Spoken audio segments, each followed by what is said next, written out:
Black Star Network is here. Hold no punches! I'm real revolutionary right now. Support this man, Black Media. He makes sure that our stories are told. Thank you for being the voice of Black America, Roland. Stay black. I love y'all. All momentum we have now, we have to keep this going. The video looks phenomenal. See, this difference between Black Star Network and Black-owned media and something like CNN. You can't be Black-owned media and be scared. It's time to be smart. Bring your eyeballs home. You dig?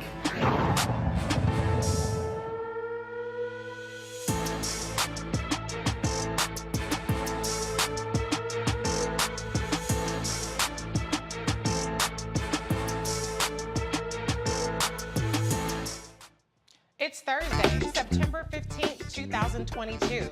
I'm Reese Colbert, sitting in for Roland, who is in New York. He might be dropping in to tell us what he's up to. In the meantime, here's what's coming up on Roland Martin Unfiltered, streaming live on the Black Star Network. More migrants get escorted out of Florida. Some ended up in Martha's Vineyard, while others were dropped off in front of Vice President Kamala Harris's D.C. home.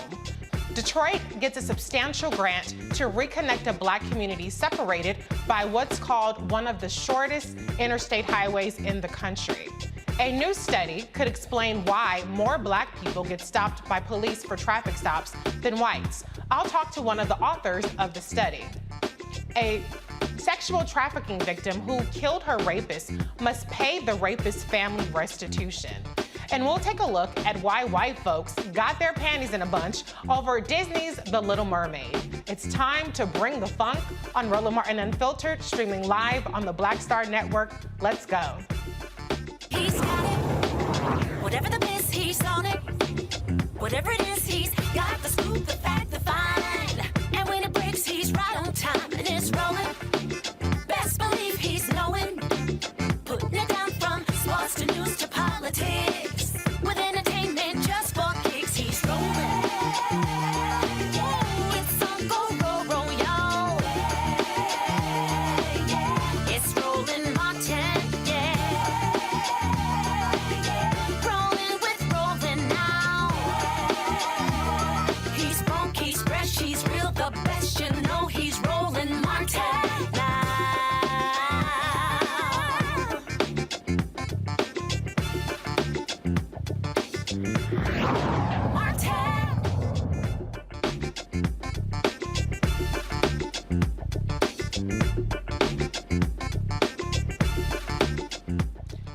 Governor Ron DeSantis continues to spend millions to bus and fly migrants to other cities. This morning, 2 busloads of migrants got dropped off in front of Vice President Kamala Harris's home. Wednesday, about 50 migrants unexpectedly arrived by plane on Martha's Vineyard. They had no money, and most, if not all, do not speak English. The chair of Martha's Vineyard Democratic Committee said this: the migrants did not know where they were. I think confused is the first thing that comes to mind. They have no idea where they are. They were told that they were coming somewhere where there would be jobs and housing waiting for them. And they landed here and no one was here to welcome them. We had no idea they were coming and they were just extremely confused, trying to explain to them where they are. They have no idea where they are. No one speaks English, so we had to get some translators down there. But I would say that, when it was a little, it was very unnerving to know that there's a governor in the country that would just traffic people to another state, just dump them there like garbage. The aid workers, He's just sending the migrants to places that want them. We are not a sanctuary state, and it's better to be able to go to a sanctuary jurisdiction. And yes, we will help facilitate that transport for you to be able to go to greener pastures. Biden would fly people in the middle of the night, dump them all across this country. There was no warning on any of this. And all those people in D.C. and New York were beating their chests when Trump was president, saying they were so proud to be sanctuary jurisdictions, saying how bad it was to have a secure border. The minute even a small fraction of what those border towns deal with every day is brought to their front door, they all of a sudden go berserk, and they're so upset that this is happening. And it just shows you, their virtue signaling is a fraud. Terry addressed the migrants being shipped off earlier today. And when you say there's a legal way of doing this, are you implying that the way it's being done now is illegal? So I'll say this. We've been asked about if we're going to take any legal action. I would refer that to the Department of Justice, but there is a process. There's a process of taking in migrants. There's a process that is in place. And what they are doing is a legal stunt, is a political stunt, and it's really just disrespectful to humanity. It doesn't afford them any dignity what they're doing when you are abandoning families and children in a place where they were told they were going to get housing, in a place where they were told they were going to get jobs, or abandoning on the DC streets. It is just cruel, and it's not about the process. Actually, it's about a political tool, a political stunt that they're moving forward with. The migrants who are being ushered out of Florida are asylum seekers. They have been allowed to stay in this country by the U.S. Customs, Border and Protection until their petitions go through the system. Let's go to the panel. Joining us every Thursday is the great Dr. Carr, Department of African American Studies from Howard University, Dr. Jason Nichols, Senior Lecturer from African American Studies Department of University of Maryland College Park, and Michael Imhotep, host of the African American History Network show. Hey, fellas. Thank you for joining us and joining me. Good to see you, Reese. Thank you. Thanks for having us. How you doing, Queen Reese? Oh, How you doing, sister? Thank you so much. Thank you so much. I'm actually quite livid about what we just saw. I take really strong objection to calling this a political stunt when we're talking about human beings being trafficked. That's what's happening. This is kidnapping and human trafficking, all for these degenerate governors to get their shits and giggles off at the expense of very vulnerable people. Dr. Carr, start us off with your reaction to these games being played with the lives of real people. Well, yes, thank you, Reese. And like I say, it's good to see you in that seat. You've been busy all week, sis. I don't know how you're doing it. You're the hardest working woman in the news business this week. but yeah, I enjoy this and I'm encouraged by it, in fact. Because we look at these folks as human because they are human. Andrew DeSantis, that pufferfish, that piece of human garbage, is trying to run for president, as we know. We know that his great-grandmother, Luigi Carlucci, who couldn't read or write, when she showed up at Ellis Island from Italy in 1921 in February, the federal government passed a law that said we're not letting people who can't read or write in the country, but the law went into effect in May. So, but for several months, we had to worry about this pufferfish because his great-grandmother wouldn't have been in the country. As for the shove-mouth bastard in Texas, he too is running for president. Doug Ducey, another racist, in Arizona, lining it up. And going to Massachusetts, there's a Republican governor up there.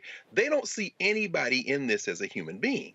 But I'm encouraged by it because this is what they do in the South. This country has never been a country for them. These white nationalists, there was a time when they shipped black people out of the South. To go to graduate school, they said, you can't go to graduate school in the South. We'll ship you to the Midwest. We'll pay for you to go to school anywhere else. They gave one-way bus tickets to black people for decades to send them out. So they're doing what they should be doing. And I say that for this reason. Because we've seen this before, because we know they're no respecters of law, because they lie to these people and tell them their jobs and housing somewhere, which actually might come just close to being afoul of the law, because if they went against their will or they were coerced or they were lied to, it might amount to kidnapping. They are trying very desperately to embrace this notion of hatred as a state issue that they can use to propel themselves to perhaps the presidency. But as Lindsey Graham showed us this week, we all know that hatred, federalism goes by the board when you're trying to make white nationalism your campaign at the national level too.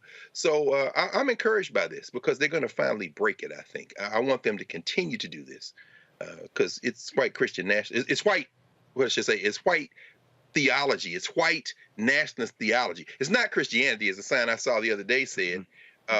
In Illinois, the church had a sign that said, of course we're pro-immigrant. We're Christians. Right. But, yeah, he's not a Christian. He's a Klansman down there in Florida. So keep doing it. Yeah, to me, it's demonic. That's what it is. They freaking devil worshippers, if you ask me. And they're really revealing their lack of humanity. I mean, they've been attacking women, for instance. They've been attacking black people. They've been attacking the citizenship of American U.S.-born citizens. So it's no surprise that they would attack the humanity and just the ability to even exist where they are legally allowed to be at this time. But, to your point, Dr. Carr, what are laws if this isn't illegal? I mean, if it's not illegal to take people who can barely speak English and say, come here on this boat, or on a boat, but on this bus, on this plane, and where you go, you'll have the opportunity to stay together with your family. There's food, there's opportunities, and yet when they actually land there, they're completely oblivious to what they're really into. Dr. Nichols, I was looking at some footage from Fox News, and they were just giddy with this whole thing. They were reporting on this like this was like, people arriving, you're like people running a marathon and you're waiting to see who's going to pass the finish line first, and you're interviewing the people at the end of it.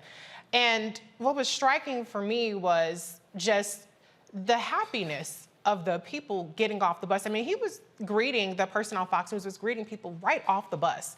So at that point, that can barely speak English, it hasn't even hit them yet that this is all a trick being pulled on them. The wool is being pulled over their eyes. What's your reaction to just the way that these people are being violated?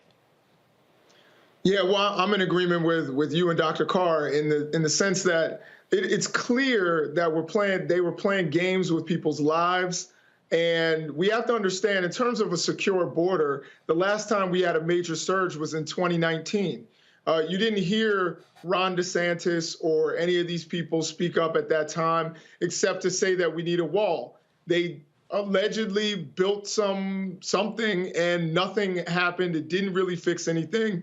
And we've seen that a lot of the things that they've talked about and that they try to do have been ineffective. Instead of trying to come up with solutions, which I think this administration, while they're not perfect, this administration has tried to come up with solutions.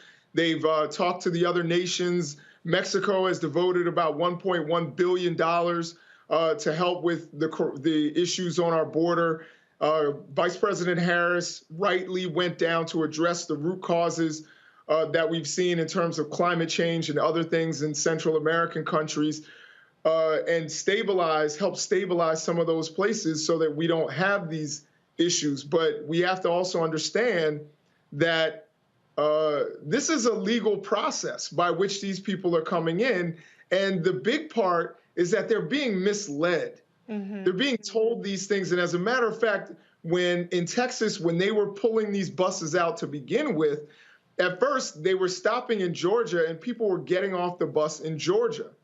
And all of a sudden, people complained. The Republicans started to complain, so they changed the routes, that the buses were taking from Texas to get to New York and to get to other places.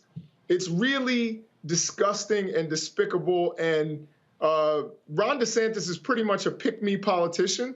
So he's pretty much doing anything to get people's attention. This whole thing about voter integrity, which we know is a joke, and those 20 people are all going to get off because it's illegal, but he doesn't, what he's doing, but he doesn't care. It's all about the spectacle, and it doesn't matter that these are vulnerable people, as you said, U.S.-born people, or whether they're other people who were born outside of the United States. As long as he gets a headline and he gets mentioned on Fox and Friends, and he can start to propel himself on the national stage, that's pretty much all that matters to him.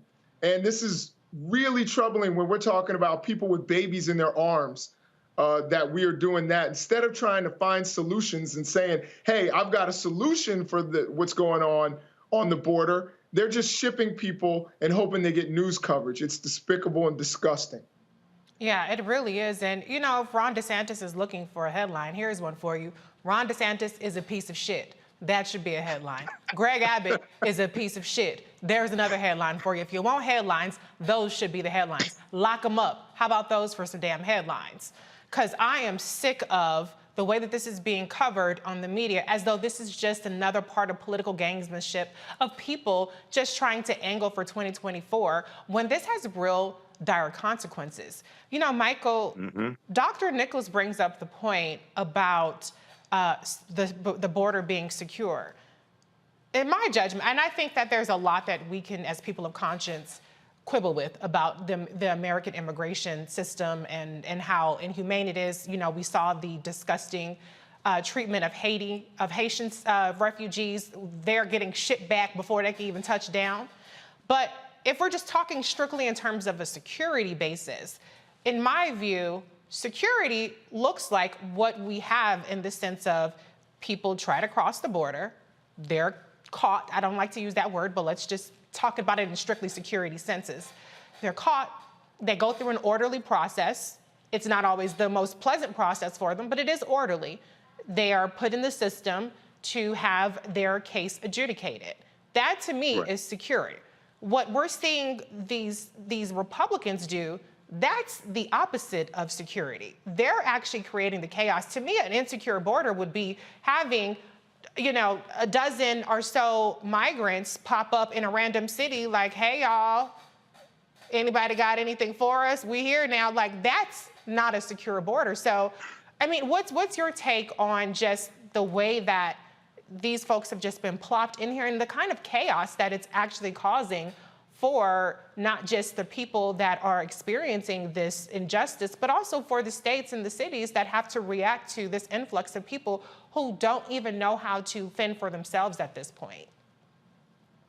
Right. So, there's a number of different things going on, and there's a deep historical context to this as well, even before Texas and Florida become states in the union. Number one, Florida needs to be desanitized, number one. They're both up for re-election in November 2022. Both need to be voted out of office and taken out of power. And this is what happens when you don't have policies to really benefit people, and they focus on the cruelty. Yeah. They're both trying to out-Trump Trump. They focus on the cruelty. So you look at DeSantis in Florida. And what's really interesting, and Greg may want to weigh in on this, at one time, Florida was free territory, and runaway African slaves ran into Florida to get away from the white supremacists. Now you got the white supremacists who are taking people who are immigrating from these other countries, and some of these other countries, to be quite frankly, were conquered by Christopher Columbus and have never been the same. They've been screwed up for over 500 years or so. They've never been the same from what's happened. The colonization has happened to them. So we see this is like part of the epitome of white fear, which is Roland's book. Yeah. This is the fear of the browning of America. And what happens when you have white supremacists who have power to inflict harm upon them, but they're trying to do this for votes. So people have to be smarter than this. These people have to be taken out of office. Possibly, if the evidence is there, they can be prosecuted by the Department of Justice as well. I don't know if this will qualify as kidnapping. Don't have all the details. Possibly could. But, you know, and then you have Governor Greg Abbott out of Texas, and he sent, if I remember correctly, he sent migrants he sent them to Washington, D.C. Muriel Bowser had to declare a state of emergency. At that time, this was a couple of weeks ago, he had spent $12 million deporting migrants. But this is the same guy who said he was going to eliminate rape. Right. How's that going? Right. I haven't heard anything about him eliminating rape. So this is what happens when you have the wrong people in office. You gotta vote and take these people out of power.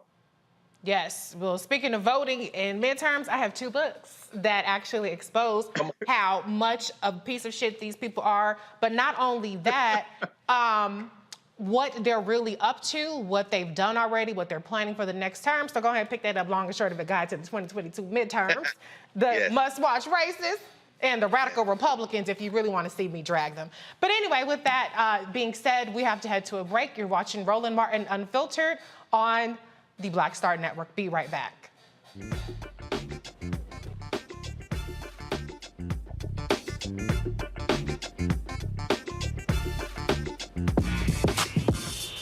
When we invest in ourselves, our glow, our vision, our vibe, we all shine. Together, we are Black beyond measure. Hatred on the streets, a horrific scene, a white nationalist rally that descended into deadly violence. White people are losing their damn minds. As an angry pro-Trump mob storms the U.S. Capitol, we're about to see the rise of what I call white minority resistance. We have seen white folks in this country who simply cannot tolerate black folks voting. I think what we're seeing is the inevitable result of violent denial. This is part of American history. Every time that people of color have made progress, whether real or symbolic, there has been what Carol Anderson at Emory University calls white rage as a backlash. This is the rise of the Proud Boys and the Boogaloo Boys. America, there's going to be more of this. Here's all the Proud Boys, guys. This country is getting increasingly racist in its behaviors and its attitudes because of the fear of white people. The fear that they're taking our jobs, they're taking our resources, they're taking our women. This is white fear.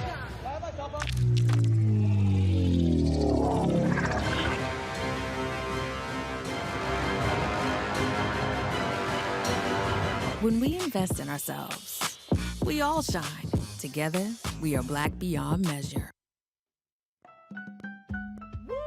We're all impacted by the culture, whether we know it or not. From politics to music and entertainment, it's a huge part of our lives, and we're going to talk about it every day right here on The Culture with me, Faraji Muhammad, only on the Black Star Network.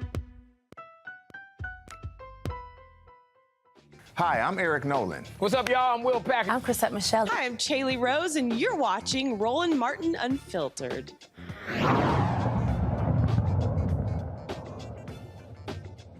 We've all known that black motorists get stopped more often than whites. Now there's a new study that may explain why.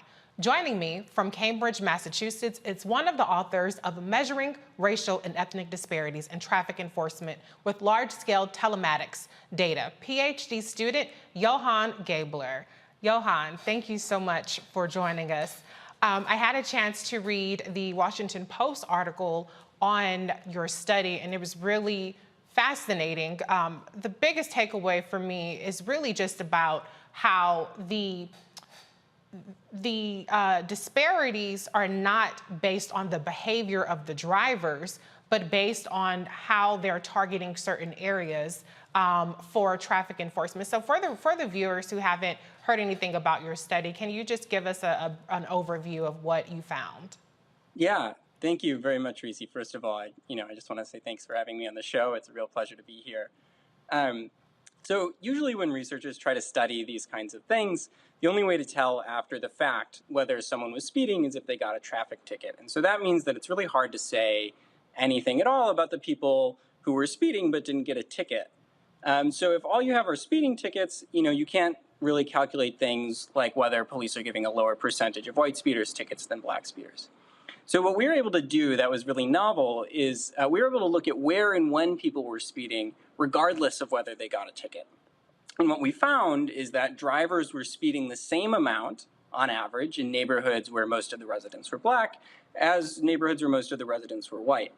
But the same thing wasn't true for speeding tickets. So the number of tickets police were issuing for speeding varied quite a bit between different neighborhoods. And when we looked into the data, as you were saying, a big driver of this seemed to be speed traps. So, police weren't enforcing speeding evenly all over the city.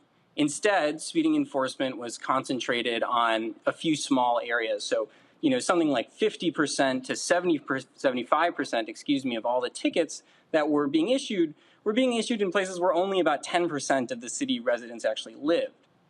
And so when, where police put these speed traps is making a huge difference. In some cities, these speed traps seem to actually be more concentrated in white neighborhoods. But in most of the cities we looked at, the speed traps were mostly located in areas with more black and Hispanic residents. And so even though people living in different communities seemed to speed more or less the same amount, some of those communities were bearing a much heavier burden in the form of more speeding tickets.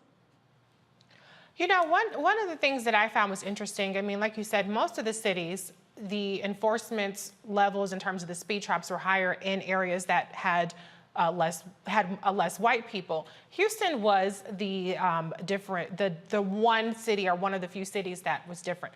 I have a theory as to why that is, but I'm curious, when you found that information, did you have information on the racial demographics of the people stopped in Houston? And can you just explain for the viewers what the Houston findings that you found were?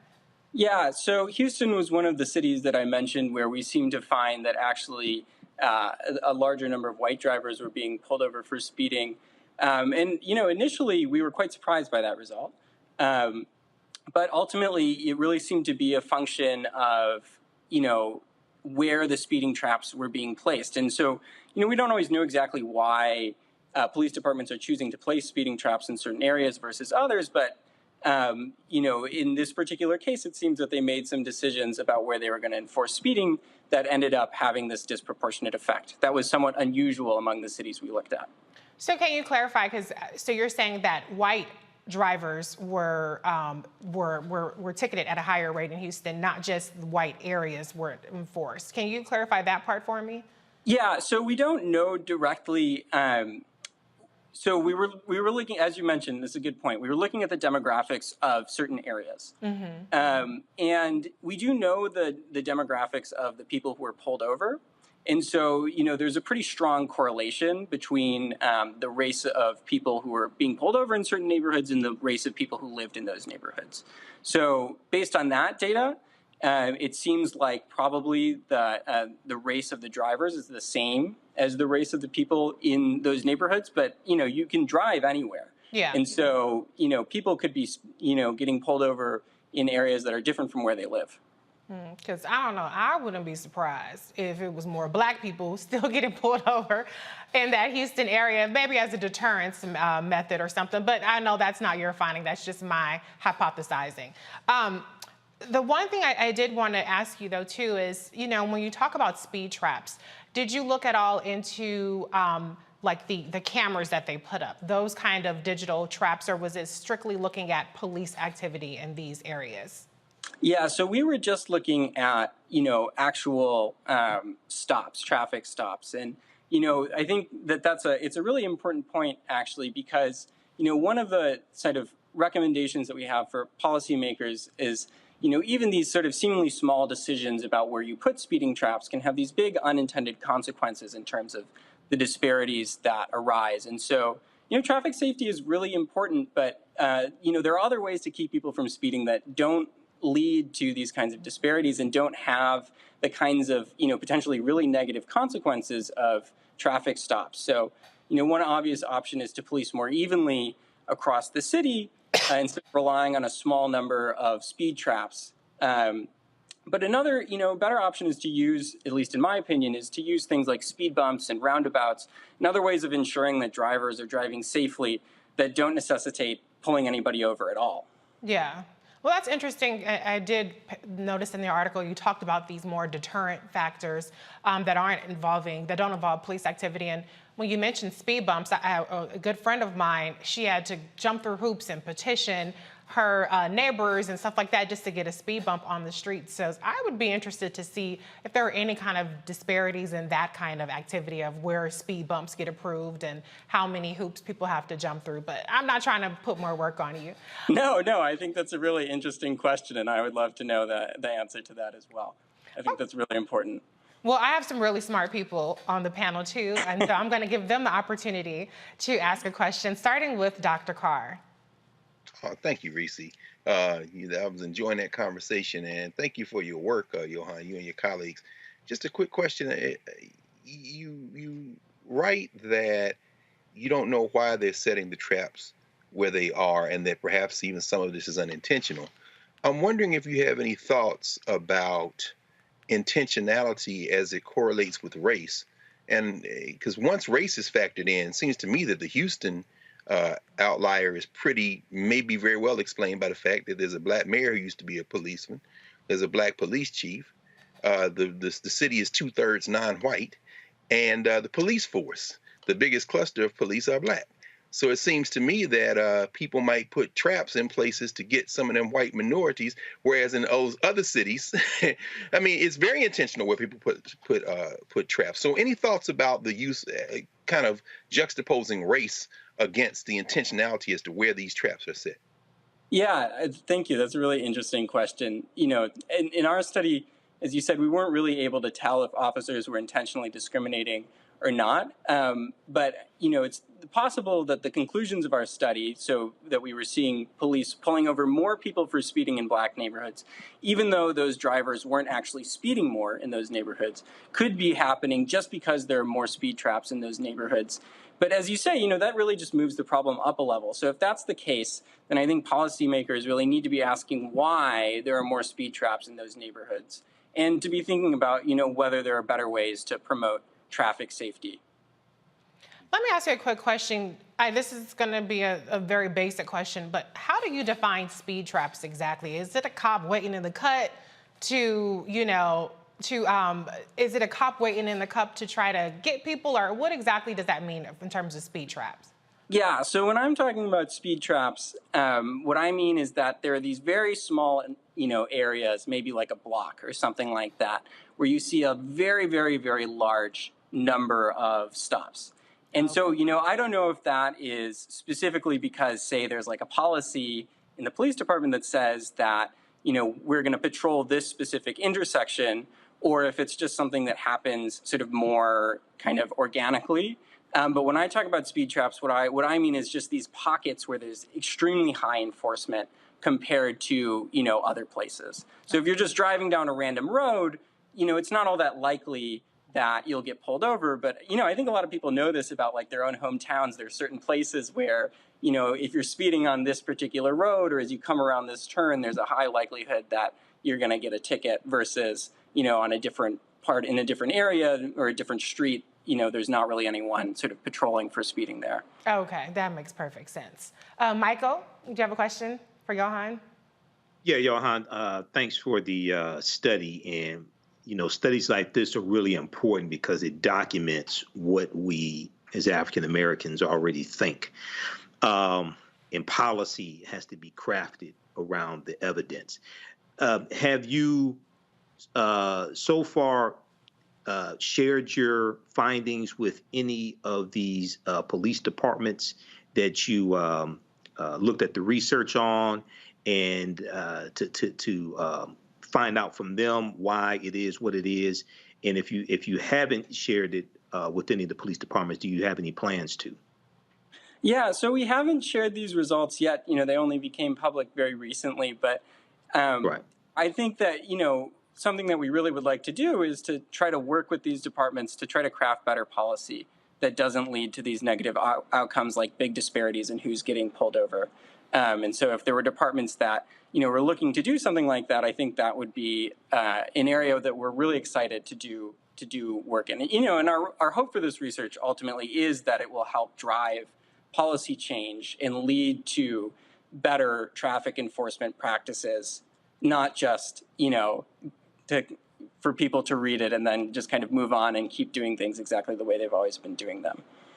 Right, because there's a financial component to this, which is really important, because if you get a speeding ticket, now you have to go to court, you have to pay it, you get points on your insurance, points on your record, increase in insurance, things like this. If you get stopped, you may have expired tags, you may be driving on a suspended license.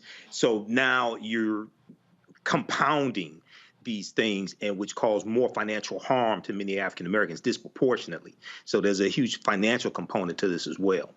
Yeah, I think that that's really true. And, there are other components even just beyond, obviously there's the risk involved in being pulled over in the first place, which, can, in the most serious cases, can lead to like really terrible things happening. But also, right. If you get a speeding ticket, that you don't just have to pay the ticket. Now this is going to affect your insurance too. There are all of these carry-on consequences. And so if there are ways to, to reduce speeding and to keep the roads safe that don't lead to these negative consequences, I think that those are avenues that are really important to pursue. Things like, putting in speed bumps, as we were discussing a moment ago, and putting in roundabouts, and sort of trying to, maintain traffic safety in a way that is not creating these, great burdens, as you said. Exactly. Thank you. I know for me, I would be looking at your map to figure out where not to drive down.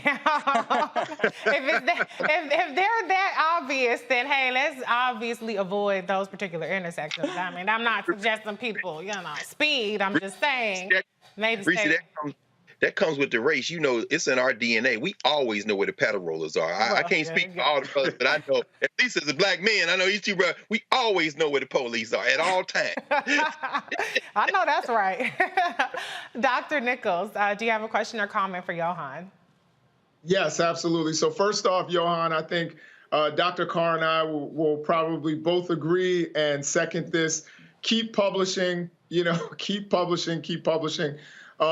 The other thing is I was wondering, I do have a comment, and actually, just to kind of counter something, it's the first time, mark it on your calendars. I think I kind of disagree with something Dr. Carr said. Usually I'm getting a sore neck from nodding my head at everything Dr. Carr ever says. Wow. But I'm going to disagree a little bit. Because coming from the Baltimore area and the Philadelphia area, we've had black mayors, we've had black police chiefs, we've had all of that, and majority of color police officers, and still had these very same issues. If you paid attention to the Gun Trace Task Force in Baltimore, I was listening to an interview with the main guy, Wayne Jenkins, who's a white man. Surprised me that there's a white man named Wayne Jenkins. But Wayne Jenkins said, this wasn't racial. We only policed in black neighborhoods. And it was like, you really have some cognitive dissonance there. So I definitely think that it's, that sometimes this is systemic, and it doesn't matter the color of the mayor, the police chief. It seems like it's the way we police. We've got an issue with it nationwide. Now, as far as the research that you were doing, I'm wondering if, because I had read some other research before that says that police officers oftentimes pull over people during the daytime. That's when the biggest racial disparity is, because they can see in the car. And I'm wondering if your research kind of looked at a little bit of that. And my other question is, do you think, and I know, as a researcher, you try not to, kind of pontificate on these things, but do you think that some of these stops are in order to get reasonable suspicion to search Black vehicles and Black people who are drivers? Yeah, thank you. Those are really interesting and important questions. So in this study, we weren't able to look at it, but the study that you're talking about, or there have been some that do this, what's sometimes called the veil of darkness test, where you compare the rates of people being pulled over in the daytime when officers can see drivers race more easily compared to the nighttime when they can't. And it's true that you do see differences, right? So, this is not a study that I've worked on, but some of the co-authors, other people like Shard Goyle, who worked on this study with me, have, done these studies in the past. And they do find what you're saying, which is that, in the daytime, you see larger racial disparities than what you see at nighttime. I'm sorry, can you repeat your second question? Do you think that this is some of these stops in these communities are in order to produce reasonable suspicion or probable cause to make searches? Yeah, so the same study, in fact, which is the study that we got our data on stops from, looked at a related issue, which is, they tried to look at how stops were happening before and after marijuana was legalized in a number of states. And what they saw is that, the number of stops and searches that occurred kind of went down once, this was no longer available as a pretext for searching cars. So, I don't want to speculate too much since this isn't what I specifically was working on in this study, but I think certainly there is evidence that's pointing to, in the scientific literature, that's pointing to the things that you're talking about here. Yeah. Thank you. I'm interested in that information as well, because I think for me, like I started off the segment saying, it's important to have data. We know that we, as Black folks, we aren't that much, more criminal or likely to speed or do all these other things. I think speeding is human nature. We all got some place to be, yesterday. So it's important to have data to back that up, though, so that it can turn into policy prescriptions that help, hopefully, in theory, make things more equitable. But I am definitely, curious to see data about, well, even though, let me just rewind a little bit. Your original point about if you're only looking at the traffic tickets, you're going to get skewed data. So if you're only looking at if you're only looking at the arrest data that result from the traffic stops, it makes it seem like perhaps Black people have more likely to have things on them, whereas it might be the case that cops are more likely to look for things as opposed to, having a higher rate of things. So I think there's so many things that you can do to build on or marry this data up with. How can people follow you, get more information with you and your co-authors, and see more about this study that you've done? Yeah, so you can find the study and all of the other research that I've done on my website and also on Twitter. We hope to keep doing more work in this vein. We think it's really important. And as you mentioned, one of the things that we looked at the end of our study is we said, well, we can't measure, we can measure speeding, but we can't measure every kind of thing that people are pulled over. But, if a similar pattern holds across the board, then, there's, police departments should be sort of evaluating and thinking really carefully about whether the disparities that you see, which are, very large, not just for speeding, but for, things like pulling people over for broken taillights and, similar issues really are justified by, like the underlying differences in people sort of breaking, the traffic laws, or if there are other reasons for these differences. And if there are things they can do that accomplish the same, traffic safety goals and public safety goals that don't lead to these kinds of disparities. Yes, thank you so much for this important work you and your co-authors are doing. Thank you for joining us, Johan. Yes, thank you very much for having me. All right, we're going to head to a break. We'll be right back with more of Roland Martin Unfiltered on the Black Star Network.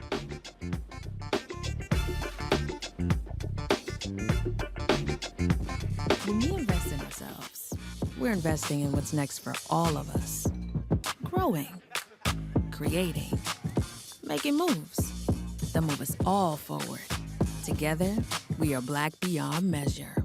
Can you believe the nerve of these Republicans? They only want to block progress for our community. They talk about cutting Medicare and Social Security. They played politics with veterans' health care. They voted against the George Floyd Justice and Policing Act and funding for our HBCUs, and against lowering prescription drug costs for our seniors.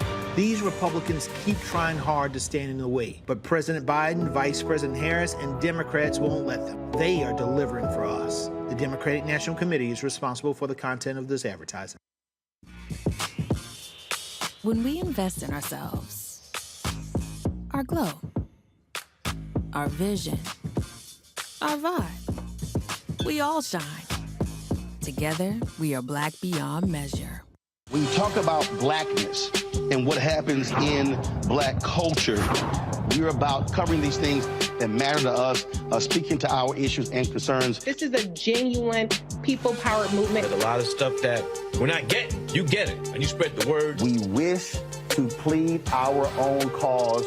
Too long have others spoken for us. We cannot tell our own story if we can't pay for it. This is about covering us. Invest in Black-owned media. Your dollars matter. We don't have to keep asking them to cover our stuff. So please support us in what we do, folks. We want to hit 2,000 people, $50 this month, raise $100,000. We're behind $100,000, so we want to hit that. Y'all money makes this possible. Checks and money orders go to P.O. Box 57196, Washington, D.C. 20037-0196. The Cash App is $RM Unfiltered. PayPal is R Martin Unfiltered. Venmo is RM Unfiltered. Zelle is Roland at RolandSMartin.com. Hi, my name is LaToya Luckett. Yo, it's your man Dion Cole from Blackish, and you're watching Roland Martin Unfiltered. Stay woke.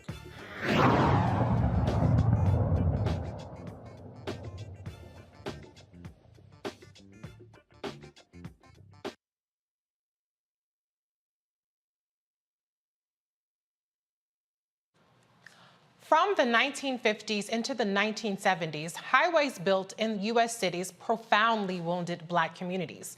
Many of these thoroughfares were a part of the federally funded system of highways that went through Black communities, displacing thriving Black businesses and homes. Now, a federal grant will rectify what the construction of one of the shortest signed interstates, Detroit's I-375, did to Black neighborhoods like Black Bottom and Paradise Valley 60 years ago.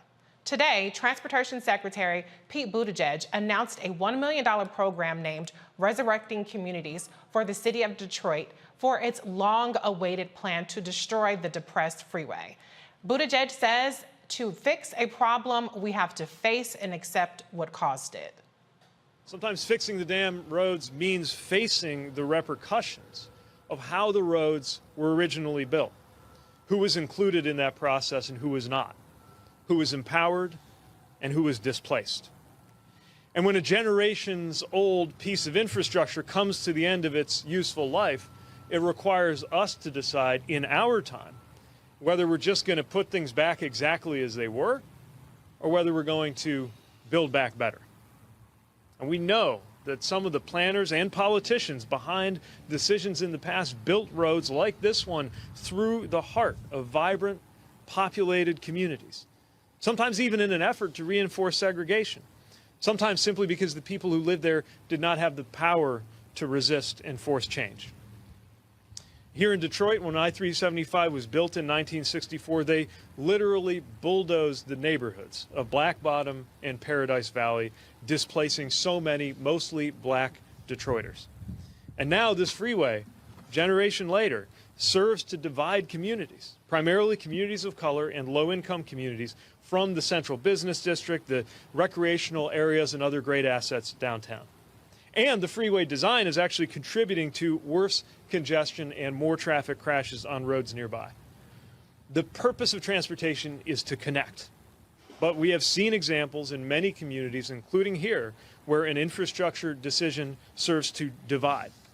And we raise this issue not to wallow in it, but to challenge ourselves to do something about it. And now we are putting our money where our mouth is.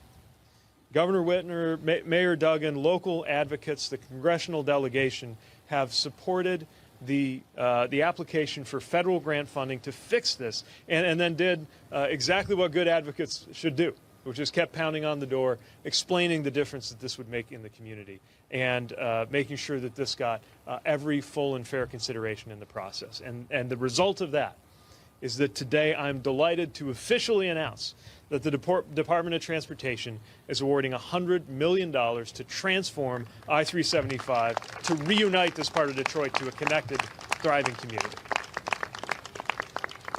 This is a very big deal, a long time in the making, and it's going to mean that residents can move more quickly, more easily get between their neighborhoods and opportunities, more safely walk, bike, and drive in their city.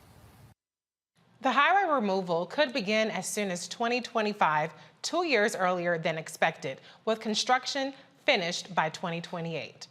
All right, let's go to the panel. I have so many historians and professors on this one, so I'm going to say any, mini, miny. Michael, you go first with your reaction to this announcement, and just put it in historic context for us in terms of what kind of damage was done to Black communities under the pretext of expanding infrastructure. Well, you know, Secretary Buttigieg was here in Detroit today. President Joe Biden was here in Detroit at the North American Auto Show yesterday. I live about 4 blocks from I-375. I live in the area that was Black Bottom in an adjacent community, which was the entertainment and business district, was called Paradise Valley. And I-375 comes through in 1964, and it's part of the U.S. Interstate Highway Acts of 1952 and 1956 that drive about 41,000 miles of U.S. interstate highways all across the country. They run through about 1,600 African-American communities, wiping out homes, wiping out businesses. They're going to displace about 475,000 homes nationwide, which is about 1 million people. Here in Detroit, when you had the 1967 rebellion at 12th and Claremont, which is renamed, 12th Street was renamed Rosa Parks Boulevard, a lot of those African-Americans that were there were originally in Black Bottom and got displaced from Black Bottom, then go into the 12th and Claremont area. So when the rebellion jumps off, they were already upset. But these expressways, this was all part post-World War II.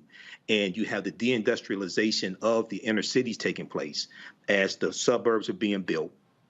White people are getting homes built, a lot of them getting homes built financed by the GI Bill, getting low interest loans on homes, and a lot of African-American World War II veterans couldn't take advantage of those benefits that they earned. And then they're taking the infrastructure from the inner city, the factories and things like this, moving them out to the suburbs, okay? And then they're running the expressways from the downtown business district out to the newly formed suburbs, wiping out African-American communities. And lastly, Buffalo, New York, where the top supermarket is, okay? That area, that African-American area, was an area that was harmed by expressways running through there as well. So this is all part of the $1.2 trillion infrastructure bill that only 19 Republicans in the Senate voted for and only 14 Republicans in the House voted for. So this is an example of how elections have consequences.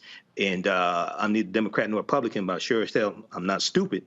And the Democrats are really the only ones who are talking about repairing this damage. Republicans are silent on this, and many of them don't want to even acknowledge that the damage has happened in the first place. Ooh, class is in session. I want to stay with you just a little bit longer, though, since you are in the area. What does this mean for residents now? I mean, is this a priority for them? Is this something that you think moves the needle with people really connecting the dots about how it matters? Like you said, elections have consequences, and for too long, a lot of our communities have been left behind when it comes to these kind of packages and these kind of large initiatives. The trillions of dollars are being spent. So what do you think what does this mean to residents now? Not just you, but like the people that you're talking to. I think for African Americans who are older, like my parents, that generation, I mean, my parents were born when Franklin Roosevelt was president. Okay, so for people who remember what was here in Detroit, it's going to be huge. Now, it's not going to be the same. WXYZ Channel 7 today has a story dealing with this. One of my friends, fellow historian Ken Coleman, is interviewed in the story, and he says it's not going to be the cultural mecca like it was, but it's going to be a boulevard. It's going to help the community. For younger people who don't really have any knowledge of that, this is something that has to be explained to them and understand how policies impact every aspect of your life. Okay. But for people like in their 60s, 70s, 80s who remember what was there, I think this is going to be something really important. Oh, yeah, absolutely. Dr. Carr, you are obviously a beacon of knowledge for connecting those dots for your students. How can you help bridge that gap? How can we help communicate? There was a panel, and I don't like MSNBC, I don't pay attention to them, but a panel of younger voters who are just completely disengaged and have no concept of what kind of impact their elected officials has. And this is a very tangible example. So what would you, how do you help bridge that gap? What do you suggest the Democrats do to help really hammer that message home?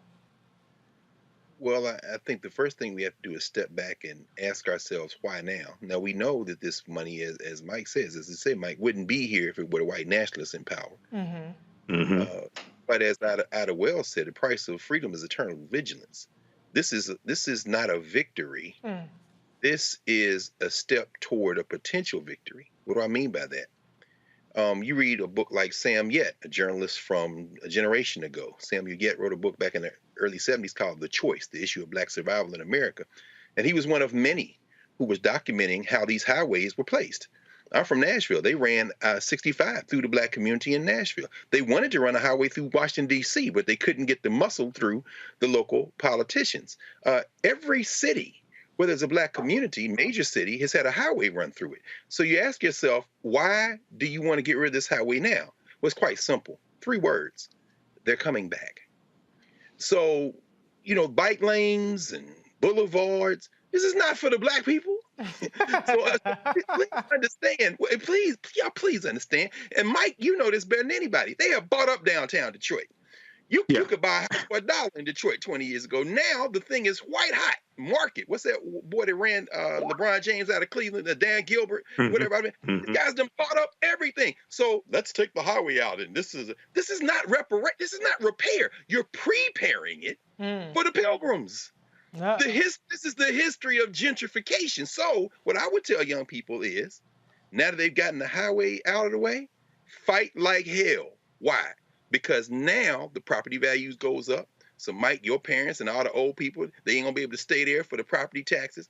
Here come the pilgrims, the single parents, the bike riders, the baby strollers. And it looks like, Black people should have gotten their act together. This is not a victory, y'all. This is just one more step. And finally, I'll end with this, since the Queen of England is dead. I'm reminded of something that Eric Williams said, the first Prime Minister of Trinidad and Tobago. He said, the British are always talking about they abolished slavery. He said, sometimes I think they started slavery so they could run around the world and give themselves credit for abolishing it. You don't get no credit for taking the highway out, Pete. Now that you take the highway out, you'll get credit if Black people can buy homes, run businesses in that neighborhood. Are you preparing it for the people who look like you, who going to come in with their babies and say, hey, we're Detroiters, while poor Black people are pushed even farther out in the suburbs?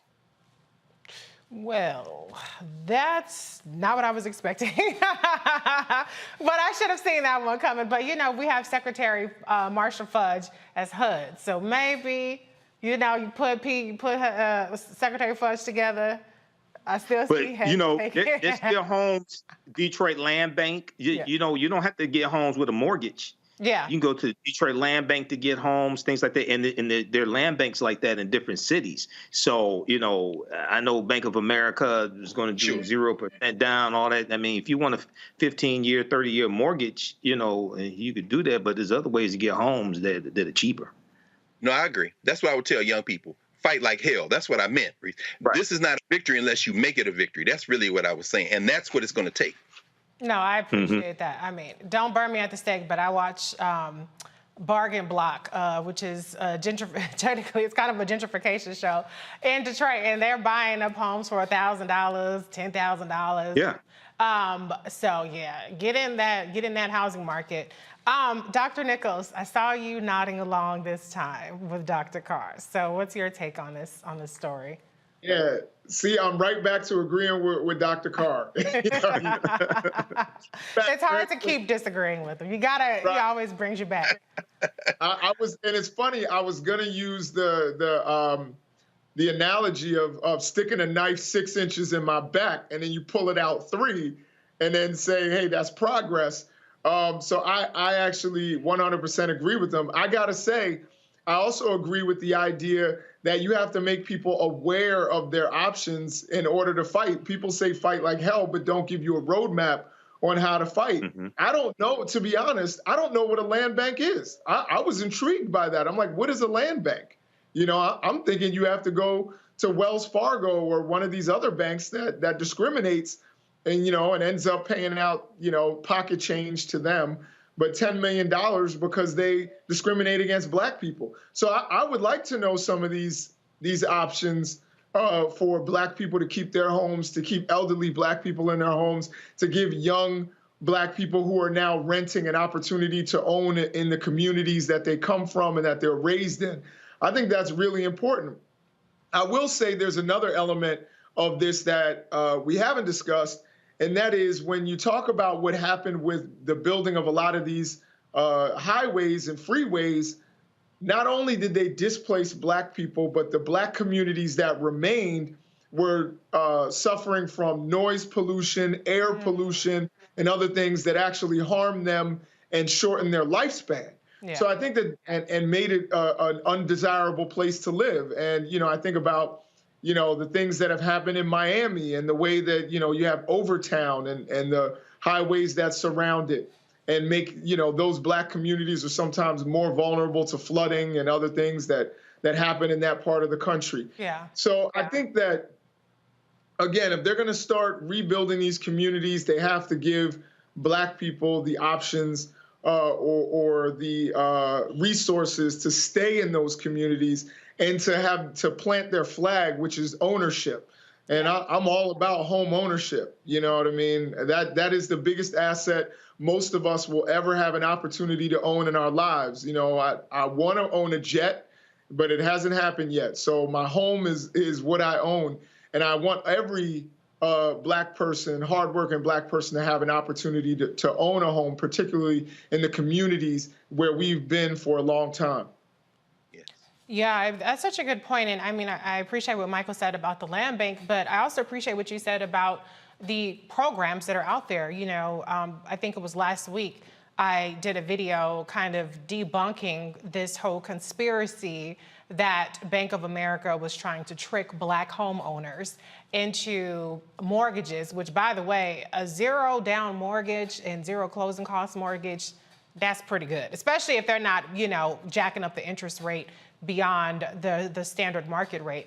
But sometimes we have a little bit of suspicion towards programs that are actually meant to help us. So we do have some bridging of the gap to do to, you know, try to help Black folks understand what's out there and take advantage of it before somebody else does. Because we know that there aren't programs where you can explicitly say only Black people benefit from this, only Black people are eligible for this. So if we don't get it, somebody else is gonna get it.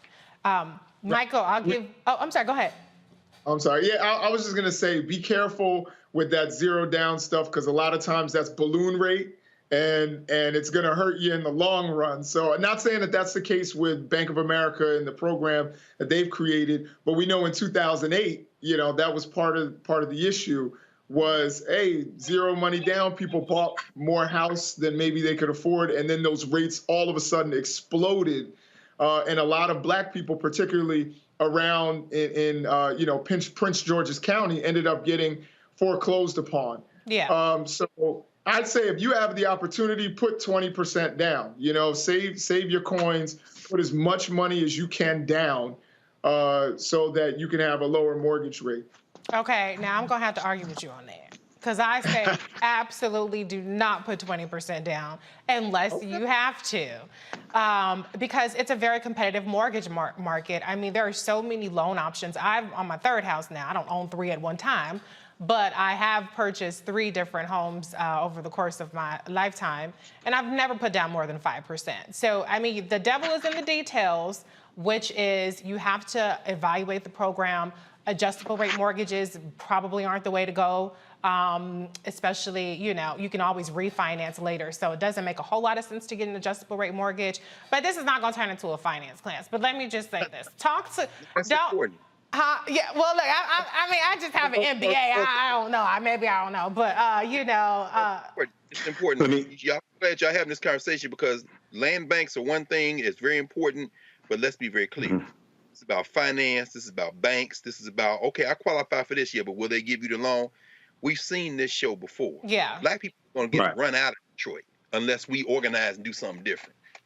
And so this is very important what you're saying. And to be fair, what you're saying, Dr. Nichols, is accurate in some cases.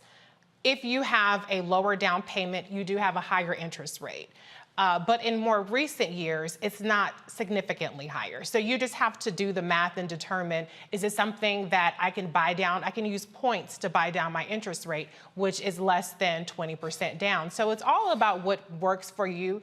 Now, if you're the kind of person that money, it just burns a hole in your pocket, and you know, like, if I don't put this money down, it's gonna be gone at the casino or gone at the mall, go ahead and put 20% down. Go ahead and get a lower monthly payment. But if you're the kind of person that's gonna invest in like an index fund or something else, or you might wanna do renovations on your home, you don't wanna finance that, yada, yada, yada. Long story short, talk to your realtor, or maybe we'll have this conversation on another day. But thank you, fellas, for your comments on that. We're gonna head to a break, and we'll be right back with more of Roland Martin Unfiltered on the Black Star Network.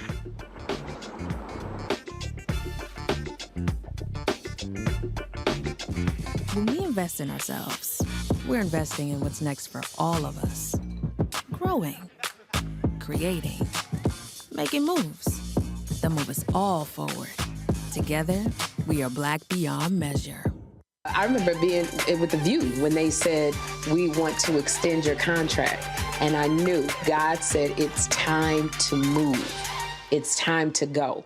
And everybody was saying, Sherry, you got a great job. You're making all of this money. And I said, no, it's time. And they said, you ain't gonna be able to, you've been away from Hollywood. And I said, it's time to go. And when I didn't, that's when I realized I was about to go through this divorce and it was gonna be expensive, it was gonna be a lot.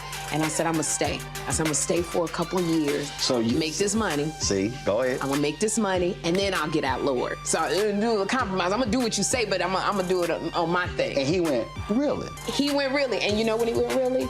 They said that we were heavy in contract negotiations. And they came, my manager called, she said, they're not gonna renew your contract. And I went, hey, so wait, what? Just yesterday, they was offering me more money. She said they just decided not to renew your contract. And I remember sitting in front of the mirror at The View, and I went, what happened? And it was very clear. God said, I told you it was time to go.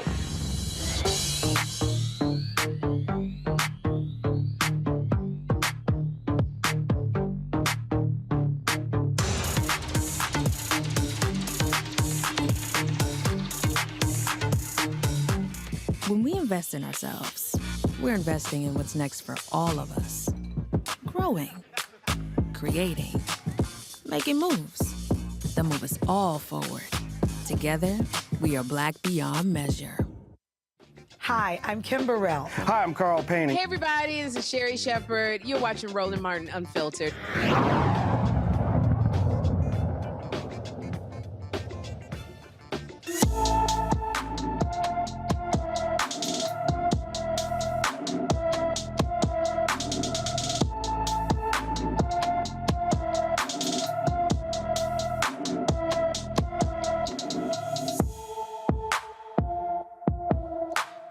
Paulino has been missing from Valhalla, New York since September 9th, 2022.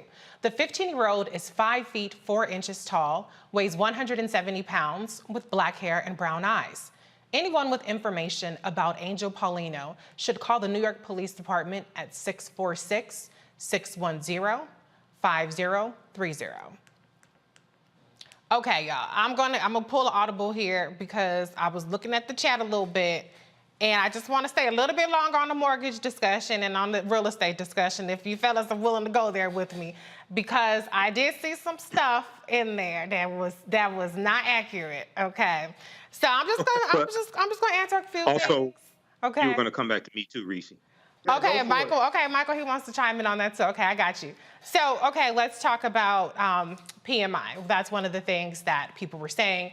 You have to put down 20% so that you don't have PMI. That is not necessarily the case. It depends on what kind of loan that you're having. A lot of homeowner loans now, especially ones through credit unions or first-time homebuyer programs like the one that Bank of America has, I'm not vouching for their program, but I'm just saying you don't always have to pay PMI. That's an old school thing. Now, if you have a certain kind of loan, like for instance, there's FHA loans. Those loans tend to have PMI, and they are for the life of the loan. It doesn't even matter how much you pay down, you're gonna have PMI. So it just depends on the kind of loan. So don't think that you're gonna automatically have PMI. If you have PMI on your loan, keep shopping. That's what you need to do. Keep shopping for more loans. The good thing about mortgage shopping is that you can shop around. You only take one hit, regardless of whether you make 50 applications or 5 applications if you do it in a short period of time. So definitely shop around for your mortgage option. But yeah, you don't want to pay PMI. And if you're absolutely desperate and you have to give PMI, then try to get one where it goes away after you pay it down. And then again, going back to what I was saying about the interest rates. The interest rates do tend to be factored by a number of things. It's also factored by your credit score, by your debt to income ratio, by how much money you're putting down. So those are actual factors where you might have a higher interest rate. That's why I said you want to evaluate, do the cost benefit analysis of whether, for instance, a down payment. When I was buying one of my houses, let me say that, I looked at my debt to income ratio. If I can reduce my debt to income ratio by significantly on a monthly basis by paying off $4,000, that's more effective for me than putting an extra $4,000 down on a house. So there are a number of things that you kind of have to look at in terms of how to get the best interest rate, and it's not always strictly on a down payment. So if you have debt, look at what has higher interest rates, what has higher monthly payments. If you have high monthly payments, low balance that you can pay off rather than put on a down payment, that might give you more bang for your buck. So everybody has individual financial circumstances. I'm not trying to give you, I'm not looking at you specifically. I'm giving general information. So don't go buying a house, putting money down, saying what Reese said. All I'm saying is, generally speaking, these are factors that play into interest rates, that play into how much you want to put down. But if you take nothing else from this discussion, understand it's good to shop around for your mortgage loan. Don't just go with the first place that takes you. One time I went with the credit union. I went with a different credit union the second time, and then another time I went with the mortgage broker. But I did all of my diligence each time in finding which loan makes the most sense. So that's my quick little TED Talk on that. Michael, you said you wanted to have another comment. So very quickly, I did a broadcast with my friend Dr. David Anderson, founder of the Empowerment Radio Network, dealing with Bank of America. I encourage people, number one, to read the article from NBC News. Bank of America announces zero down payment, zero closing cost mortgages for first-time home buyers in Black and Hispanic communities nationwide. So yeah, this is not specific to African Americans. It's just focusing on African American and Latino communities, number one, which is not a problem. But number one, I just want people to understand that. Number two, if you look at page 3 of the article, it talks about Bank of America's countrywide financial, a subprime lender it purchased in 2008 was fined $335 million in 2011 over claims that it charged Black and Hispanic home buyers higher interest rates than white applicants. Secondly, and possibly more importantly, is the memo from the Department of Justice, August 21st, 2014, called Bank of America to pay $16.65 billion in historic Justice Department settlement for financial fraud leading up to and during the financial crisis. This right here, what they announced, is related to this Department of Justice settlement that they paid in 2014. Okay, and it was fraud and people losing their homes with subprime mortgages and things like this. So read this 5-page memo from the Department of Justice, and then you better understand this public relations campaign here. Now, if you can take, I'm not saying don't take advantage of this. If you want a 15 or 30-year mortgage, I'm not saying don't take advantage of it. Okay, but what I'm saying is, Bank of America is not your friend. Well, none of these banks are your friends. They're all out to make money. That's why you got to shop around. Just like you don't just go to the first car dealership. We have options. That's the whole point. We have options.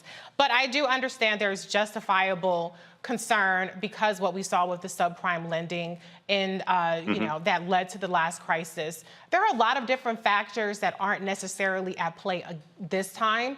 That probably would not repeat themselves. But I do understand the skepticism, and I think people should always scrutinize and always be critical of anything, especially when you're signing your name on a dotted line. But the last thing I will say about this, one good thing is this disclosure that's called the Truth in Lending disclosure. So what it does is whenever you apply for a mortgage loan or when you apply for any kind of loan, but particularly for mortgage loans, every single application you put in, you're going to get a truth in lending disclosure. So it's going to tell you it's the same format, and it's going to tell you all of the information in terms of your monthly payments, all this other kind of stuff.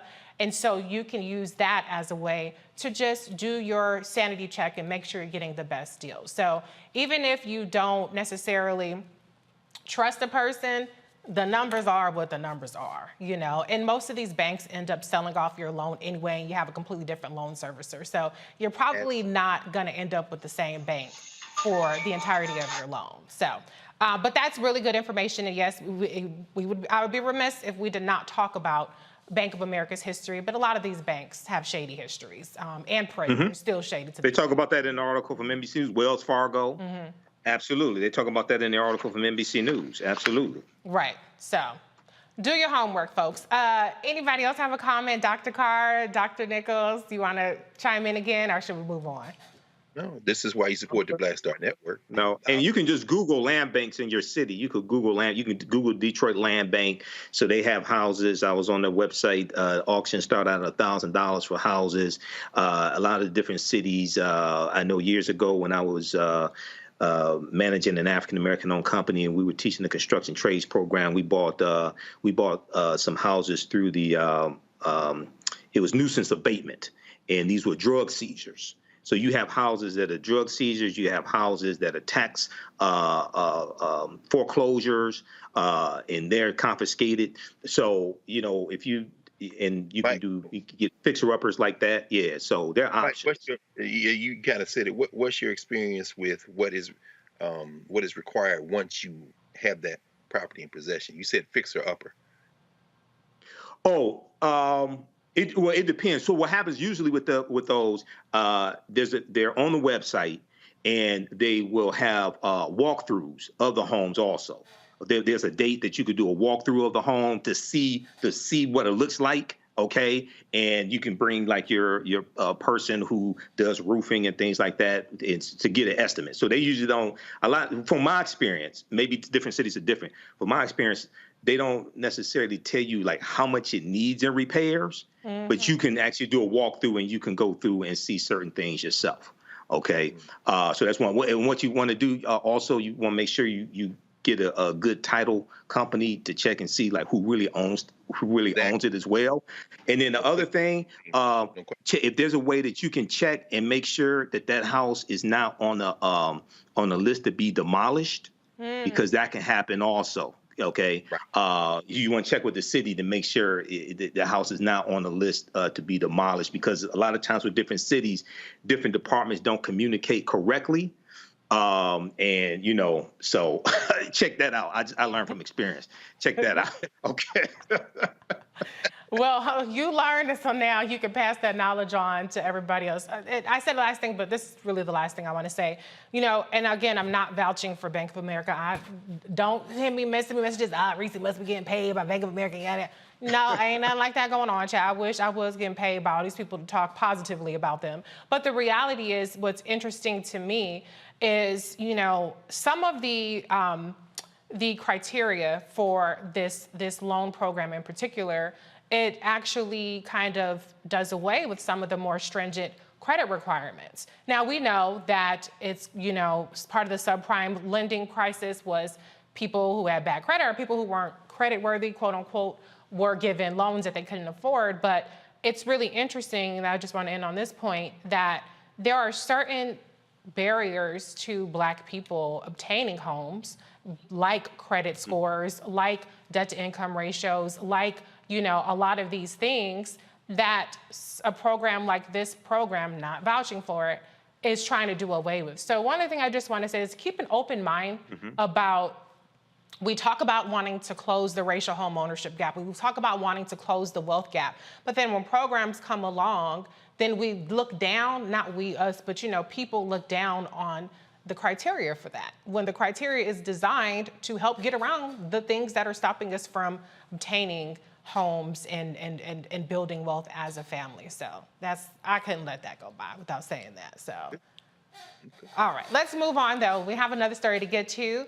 This one is about an Iowa judge who says a girl who was 15 when she killed a man she said raped her multiple times must pay his family restitution. Piper Lewis pleaded guilty in June 2021 to the killing of Zachary Brooks Lewis.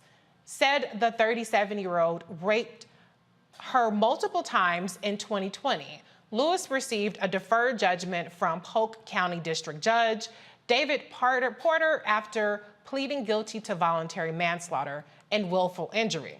Lewis will be on probation for 5 years. She must serve 200 hours of community service and pay $150,000 in restitution, plus more than $4,000 in civil penalties.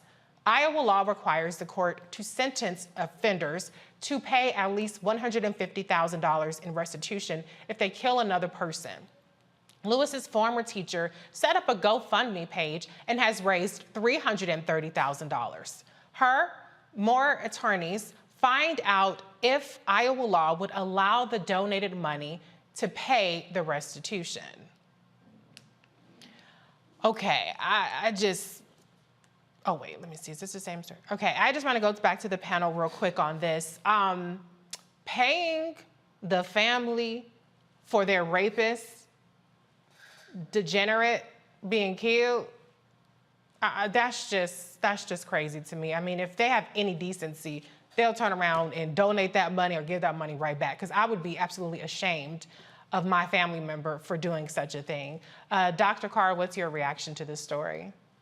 I mean, class, we've been talking about class all along, but we, haven't said the word class. I think this whole conversation about housing and about ownership is about class. If you're not even in the position to be able to afford a home or anything, and obviously we're not talking about that. I think it's a similar class dynamic here. That family, I'm not going to make any assumptions, I don't know, but the harrowing details of what this young lady went through seems to me is speaking to those who are at the bottom of this political economy. Sex trade, sex slavery, basically. She did everything she could. And this judge, I mean, I think and it'd be interesting to hear what you think, that Nichols and Brother Mike. And reading this story, I thought to myself, okay, this judge is out to get her. But then it's very clear that his hands were tied by this law, which ostensibly appears to have been passed to protect the most vulnerable in these situations. Now, this is an extreme circumstance. So the community service, the fact that There's a possibility of maybe getting out from under this $150,000. There's been $330,000 raised crowdsourced. Now the question is, does the law allow folks who paid this money to this young lady to be able to use that money to pay this off and then maybe go to school? All those things, the devil's going to be in the details. But I don't know that this isn't an example of good intention going wrong in a circumstance where it's very clear what happened, and the judge may have kind of pulled back from doing what could have been done by the law, but had his hands tied on the other end of the spectrum. I'm just not clear at all about that. Right. No, I mean, that's a good point. And maybe I shouldn't be hard on the family because they're not asking for it. It's required by the law. But it's really just despicable, though, the way that this young lady was, or girl, really, I mean, 15 years old to me is still a girl, had to endure this. And on a side note, it's interesting, Vice President Kamala Harris, when she was in San Francisco, one of the things that she really pushed for is for decriminalizing young girls who were being sex trafficked, you know, because they were being arrested for prostitution. And it's like, how can you be a prostitute and you're a minor and you're being trafficked? And so that's one of the things that she really pushed for prior to becoming DA. She pushed for it again as DA. She put all these initiatives in place to really try to combat this kind of, you know, mistreatment and just travesties that are happening. Dr. Nichols, what's your take on this story? So what it really brings me to is the idea that mandatory sentencing or mandatory minimums or mandatory anything that don't allow for discretion are very problematic. So the impression I got was from reading the story was that the judge and this young lady's attorneys were actually happy with the judgment. That they were okay with it. But as Dr. Carr stated, this judge's hands were tied on, you know, the monetary element of this. And I think there should be some sort of discretion for a judge whether to apply it or not. Right. And in this particular case, you know, when you start making things mandatory and you don't take into account that every situation is different, you know, I think it's, you know, it produces these kinds of problematic results. And, you know, not to get super partisan with it, but, you know, if Donald Trump is able to use people's money in order to pay his legal bills and all of that, I don't understand why she can't use, you know, what people donated to her to pay this fine off. You know, it seems like it's reasonable to me. But in the end, the real change that needs to happen beyond just this case is that you can't have these kinds of mandatory things that take away discretion and looking at these cases on a human, individual basis. And that's what's, you know, the big problem that's coming out of this judgment. No, I completely agree with you on that. I mean, somehow we're always the ones that get screwed the most when it comes to mandatory minimums. And, you know, Cal Rittenhouse, he raised $1 million after he killed 2 people. So I say, you know, good on her for getting $330,000. Hopefully she can do something with it. If she can't use the money, then they're just not going to get paid. I mean, what do you want the girl to do? She don't have money.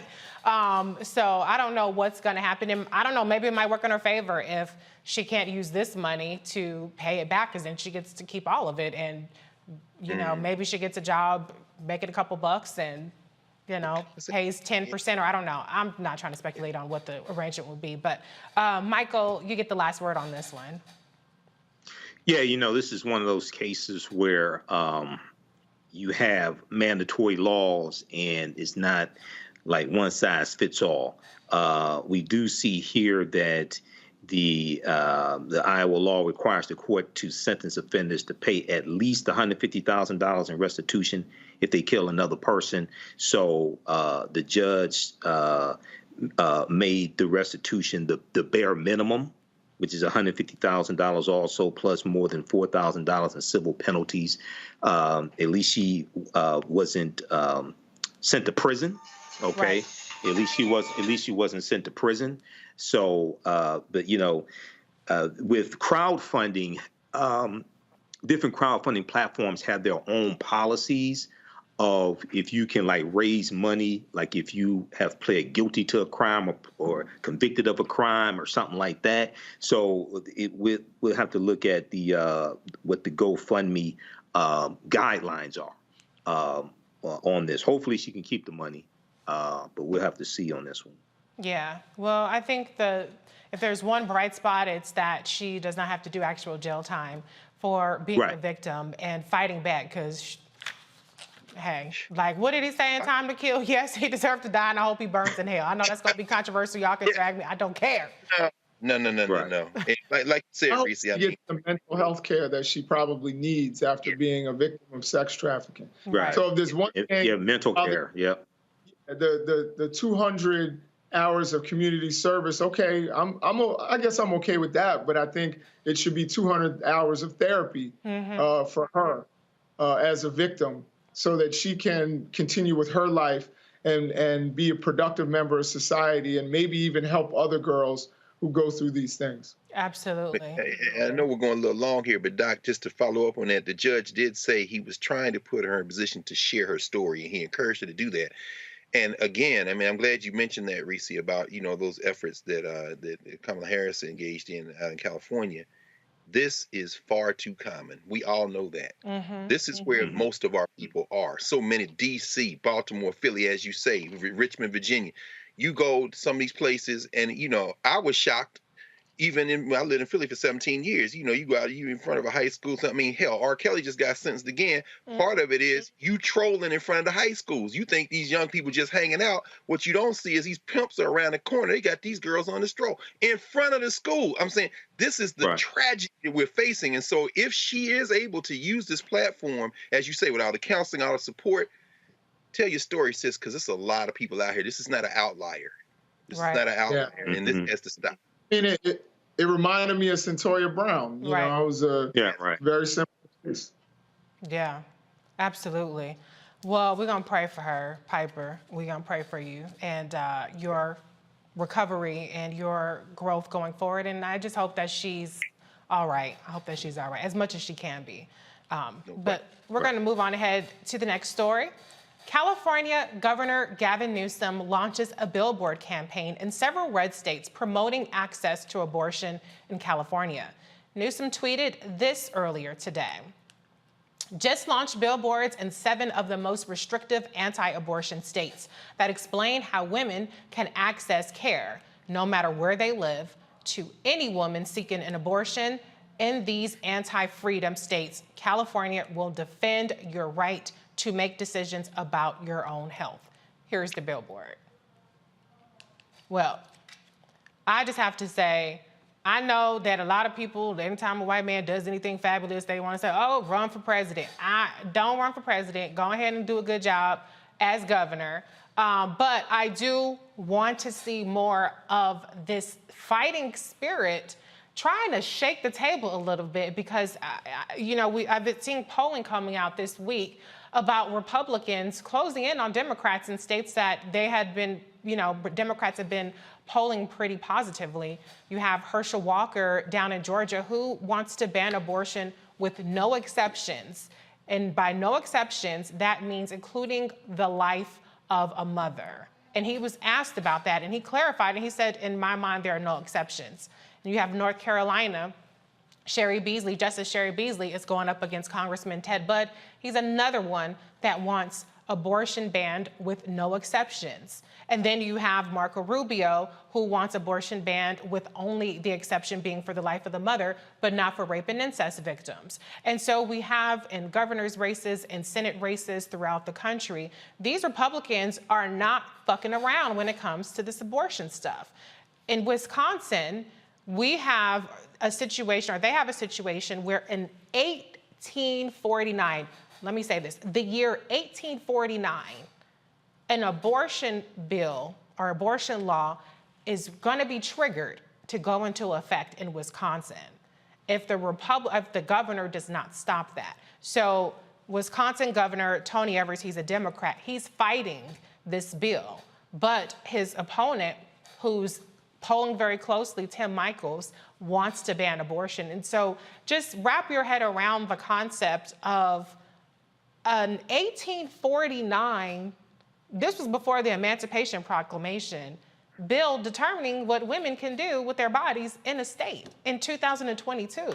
So I know I got on a soapbox a little bit there, but Dr. Carr, your reaction to just, you know, what's at stake here? And do you think that what Newsom is doing is something that we should be seeing more of?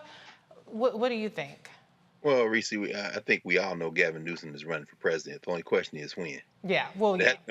Well, you know, and I would say the only thing in Herschel Walker's mind is mud and old newspapers, which speaks to the larger point. They're not fucking around. These white nationalists they're going to break the United States. And I know people get tired of hearing me say that, but all you got to do is study a little American history. This was never a nation. And federalism has always been used by the interests that have a stake in keeping it a loose federation and advancing their interests. Gavin Newsom is playing the smartest strategy that could be played. There's nobody like him. He's in that huge state with that huge economy, and he is taking on the pufferfish in Florida and that shovel-mouth bastard in Texas, and he is making a point of it. And, you know, when little Len Graham trots out his little a national ban, 15-week ban, we talked about this on this show. We knew that once Roe was overturned, the next step was going to be to introduce federal legislation. Graham is trying to salvage what he thinks he's trying to salvage the midterms. But now, finally, what he is doing is basically trying to rally the base, because what none of us are privy to, polls notwithstanding, are the conversations that are being had behind closed doors about how nervous the white nationalist party is, how worried the Democrats are, and Newsom is upping the ante. This is not going to be an election. It's not going to be politics. It's going to be won by trying to find some reasonable middle ground. Sorry, Joe. Is no such thing. This is a goddamned war, and Gavin Newsom is acting like it. So I'm saying keep going. In fact, you saw that letter he put out today where he wants Merrick Garland to put a RICO charge on Florida on DeSantis because he said you lied to those people. That was that kidnapping thing we were talking about earlier. Yeah. Go for it. Go for it. Tear this shit up. Period. That's the energy that we need. I mean, like, it's blowing my mind that, I mean, maybe it shouldn't be. Maybe this is naive of me. I know we're all tired. We've been in a pandemic for years. We have a lot of shit going on. But, I mean, to me, what Abbott did, and I have to admit, I haven't even been as checked in. I know about Abbott. He's been busing migrants for weeks, you know, or even months in some cases. But to see people dumped in Martha's Vineyard on a plane, and then to see Abbott, he shipped, you know, migrants to the VP's residence. Yeah, and it's just like Washington, D.C. Kamala Harris's house. That's racist. It's sexist. Oh, yeah. He's like, UB. And so somebody got to punch these guys in the mouth. That's what I'm saying. Right. But then again, I mean, I remember when Trump's child separation policy happens. And be clear, the United States, Democrat or Republican, has a bad immigration policy. I'm not trying to cape for the Biden-Harris administration on their immigration policy at all. Well, they caused the problems. In other words, these people are here because they're messing with the governments in Latin America and Central America. Right. That's the end of these are Venezuelans. Right. Understand that you caused the problem. Right. That's why they're here, not because they came looking for America. They came because you messed up their government and their economy. U.S. policies going back the last 50 years to 100 years. Right. In these Central American countries, things like this, Guatemala.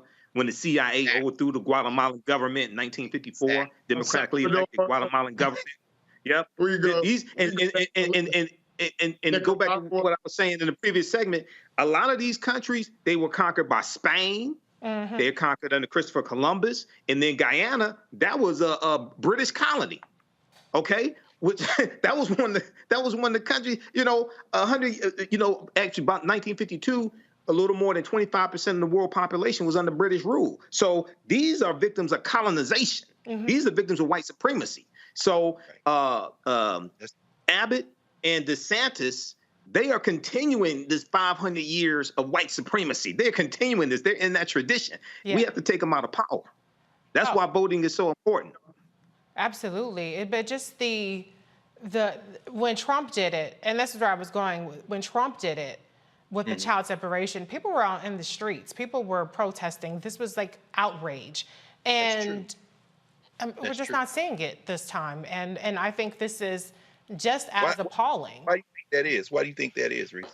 Why aren't we seeing that kind of out? Is it because the guy in the White House is not Trump? Is that, I mean, why aren't we seeing that? Well, I think part of it is because it's being covered as a political stunt. It's being covered as, look at this clever thing that Republican governors are doing to stick it to the Biden-Harris administration, as opposed, in particular, stick it to VP because they want to put this off on her.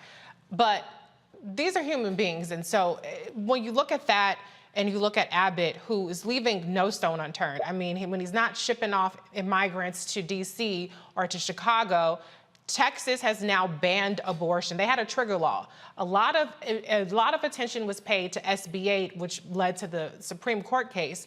But at the same time, right around the same time, he signed the Human Life Protection Act, which outlawed abortion in cases of rape and incest. To, I think, was it you, Michael, who said or was it Dr. Nichols that said, how's it coming along with eliminating rape? That was what he was talking about. That was me, yeah. Okay. Gabbard said he was going to eliminate rape when they passed the law, the anti-abortion bill.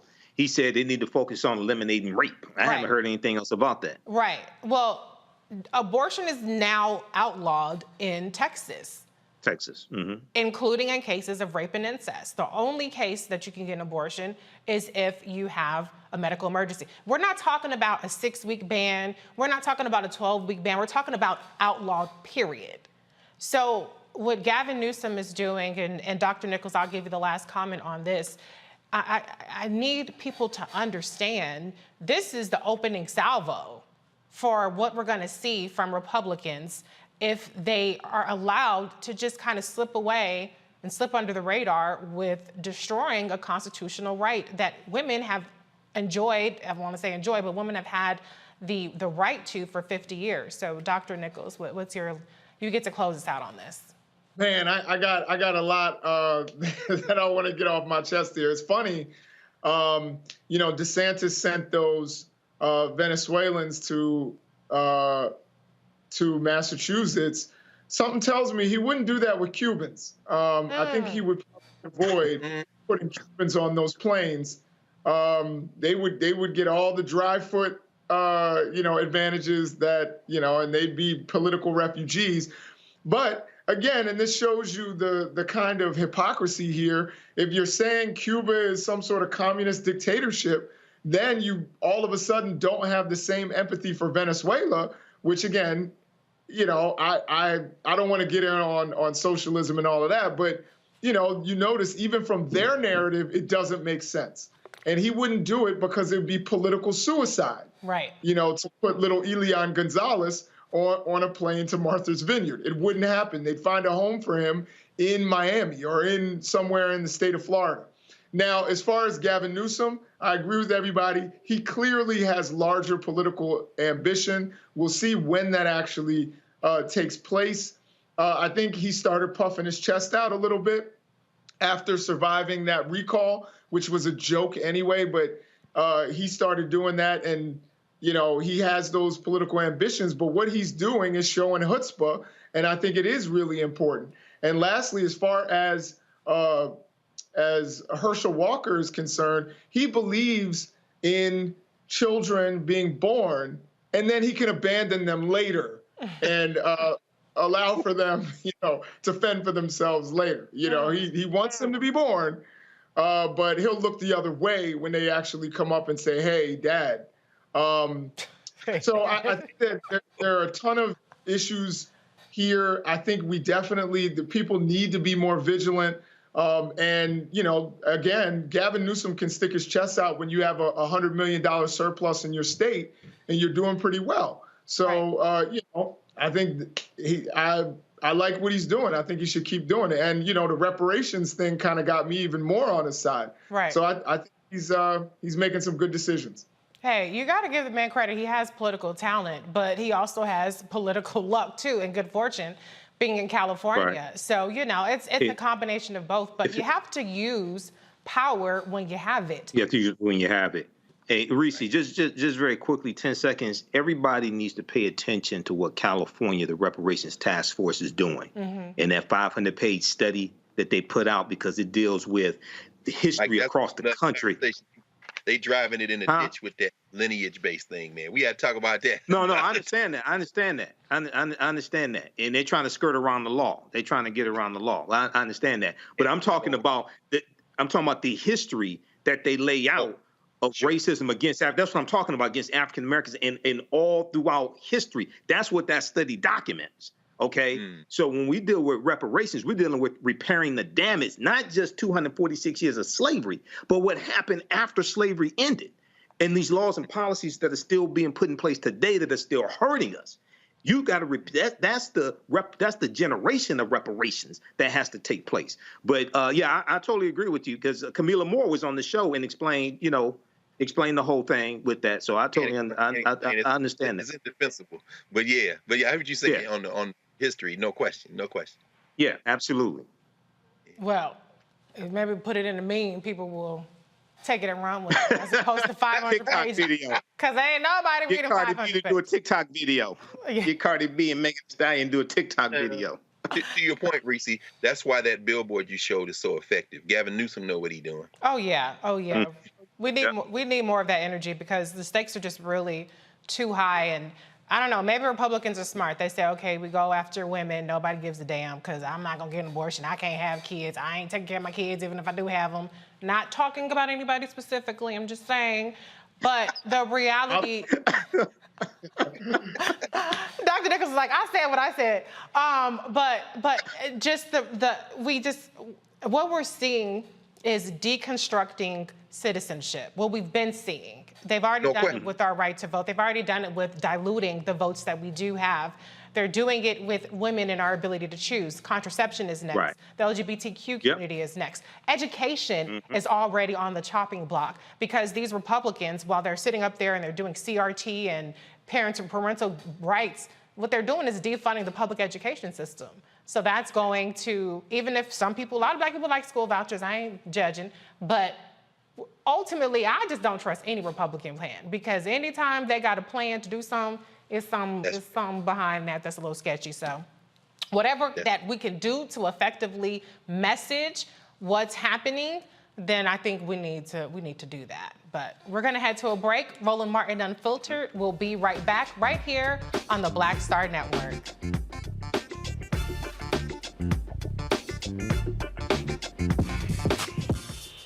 When we invest in ourselves, our glow, our vision, our vibe, we all shine. Together, we are black beyond measure.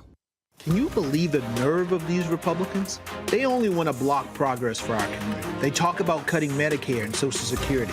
They played politics with veterans' health care. They voted against the George Floyd Justice and Policing Act and funding for our HBCUs, and against lowering prescription drug costs for our seniors. These Republicans keep trying hard to stand in the way, but President Biden, Vice President Harris, and Democrats won't let them. They are delivering for us. The Democratic National Committee is responsible for the content of this advertising. Hatred on the streets, a horrific scene, a white nationalist rally that descended into deadly violence. White people are losing their damn minds. As an angry pro-Trump mob storms the U.S. Capitol, we're about to see the rise of what I call white minority resistance. We have seen white folks in this country who simply cannot tolerate black folks voting. I think what we're seeing is the inevitable result of violent denial. This is part of American history. Every time that people of color have made progress, whether real or symbolic, there has been what Carol Anderson at Emory University calls white rage as a backlash. This is the rise of the Proud Boys and the Boogaloo Boys. America, there's going to be more of this. Here's all the Proud Boys, guys. This country is getting increasingly racist in its behaviors and its attitudes because of the fear of white people. The fear that they're taking our jobs, they're taking our resources, they're taking our women. This is white fear.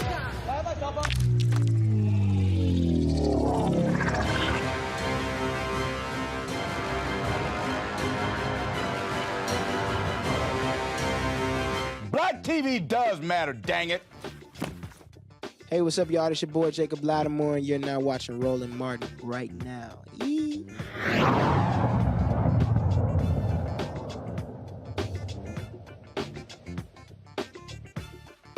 Disney released the first teaser for its upcoming live-action take on The Little Mermaid. Take a look.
Little brown girls were excited about Hailey Bailey as the Little Mermaid. Watch my daughter's reactions to the Little Mermaid trailer.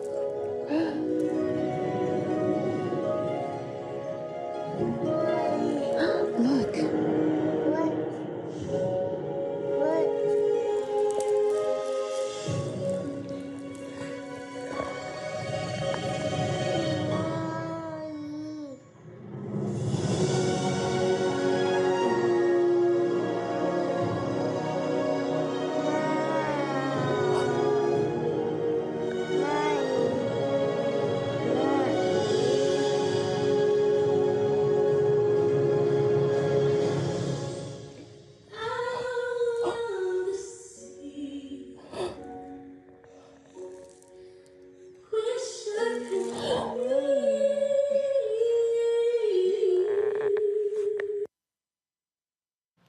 With the positive news, there is the negative. Here are some of the folks that are upset that Disney cast a black woman to play a mermaid. We have Kaiser, who says The Little Mermaid is a traditional Danish tale, 100% European culture. Stop stealing others, like Pinocchio Italian, Lord of the Rings British, even Game of Thrones is based on European. In fact, 98% of Disney classics are stolen European stories. This is so stupid. Anyway, so Matt Walsh says it isn't scientific to have a black mermaid. All right, Max Winter says, a black actor playing the Little Mermaid really is a case of white erasure. All forms of art, including fairy tales, are meant to be reflections of the author's experiences and observations. Hans Christian Andersen probably based the Little Mermaid based on experiences he went through in his home country of Denmark, so it makes sense that most of his characters would be white, since that's the world and the people he was surrounded by. Yeah, I'm given the way that we deal with these sorts of issues, I'm sympathetic to that. Now, I would be fine, like we talked about yesterday. We don't have to rehash the entire thing, but if we all agreed that race in films and TV shows, especially fictional stories, don't matter, and we're going to take a kind of colorblind casting approach, and you know, it doesn't matter as long as the actor is good. If we could all agree on that, then I'd be on board. And as I said, that's basically what it was for many years, what it was back in the 90s. But what I cannot abide by is the double standard thing where we say, well, the casting, the race in casting matters only for certain races and not for others. No, we're not doing that. Also, by the way, with The Little Mermaid, can we also just mention that just from a scientific perspective, okay, it doesn't make a lot of sense to have someone with darker skin who lives deep in the ocean. I mean, if anything, not only should the Little Mermaid be pale, she should actually be translucent. If you look at deep sea creatures, they're like translucent. They have no kind of pigmentation whatsoever. and they're just like these horrifying, they look like skeletons floating around in the ocean. That's what the Little Mermaid should look like. She should be totally pale and skeletal, where you can see her skull through her face. And that would actually be a version of Little Mermaid that I would watch. That's embarrassing. Freak. I bet it is, you freak. I mean, look. Girl in the bottom of the ocean, I bet he would watch that. Well, I mean, if we're being scientific, didn't y'all come out the Caucasus Mountain? Or no, y'all ain't from the ocean too, last I checked. Okay. Look, but the Danes were trying to figure out how to cook food when Yemaya and Oshun were coming out the ocean and the river. So let's be clear. You don't know, and I like what Mike Harriet said. He said mermaids are by definition biracial. But let's be clear. We ain't got no dog in this fight. Y'all remember Blazing Saddles when Cleavon Little showed up in town and it was like, the sheriff is near, the sheriff is near. Then he got close and they saw he was black. The sheriff isn't. When she came up out there water, I'm like, y'all should just make this a satire. Because I ain't got a... Disney is trying to make all the money in the world. They got a Muslim Miss Marvel from the comic books from Pakistan.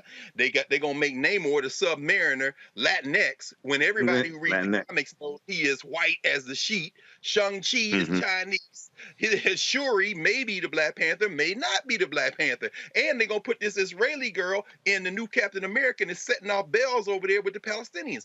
Disney trying to make that cash. The reason that girl is black is because they see the demographic, and the most important words to be heard is when these children said, "I can't wait to go."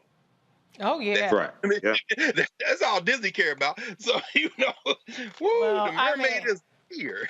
I get the anti-capitalism aspect of it, but as a mother of an 18-month-old, almost 18-month-old, I have to tell you, when there's this little show on Disney called Eureka. And it's a brown girl in prehistoric times, and she has purple kind of, hair, and it's really funky. And Ava just goes apeshit every time it comes on. I mean, she's like looking at me, and she's like, and she starts dancing and swinging around. And I mean, it brings so much joy to her. It doesn't scare you, Reese? Does it scare I used to have my godson in the back seat, and every time Barney come on, he go into a trance. I don't let no kids watch anything that these corporate people program, because it's like, wait a minute, how the hell you're a child? I don't trust that. Well, listen, there's probably as much crack in Disney stuff as Beyonce has in her Renaissance album, so we're all in the same boat of being transfixed with things. No question. So, I mean, for me, part of the fun of it is starting to be how just completely unhinged these people are about it. Like, I didn't have interest in the Game of Thrones prequel, even though I watched Game of Thrones. But now I'm like, well, let me check it out, because this black guy is pissing them off, or the Lord of the Rings thing they have going on. They're mad about the black people. Like, these are not real characters. Y'all already don't see black people as human anyway, so it should be less of a stretch to see black people play a half mermaid, half whatever.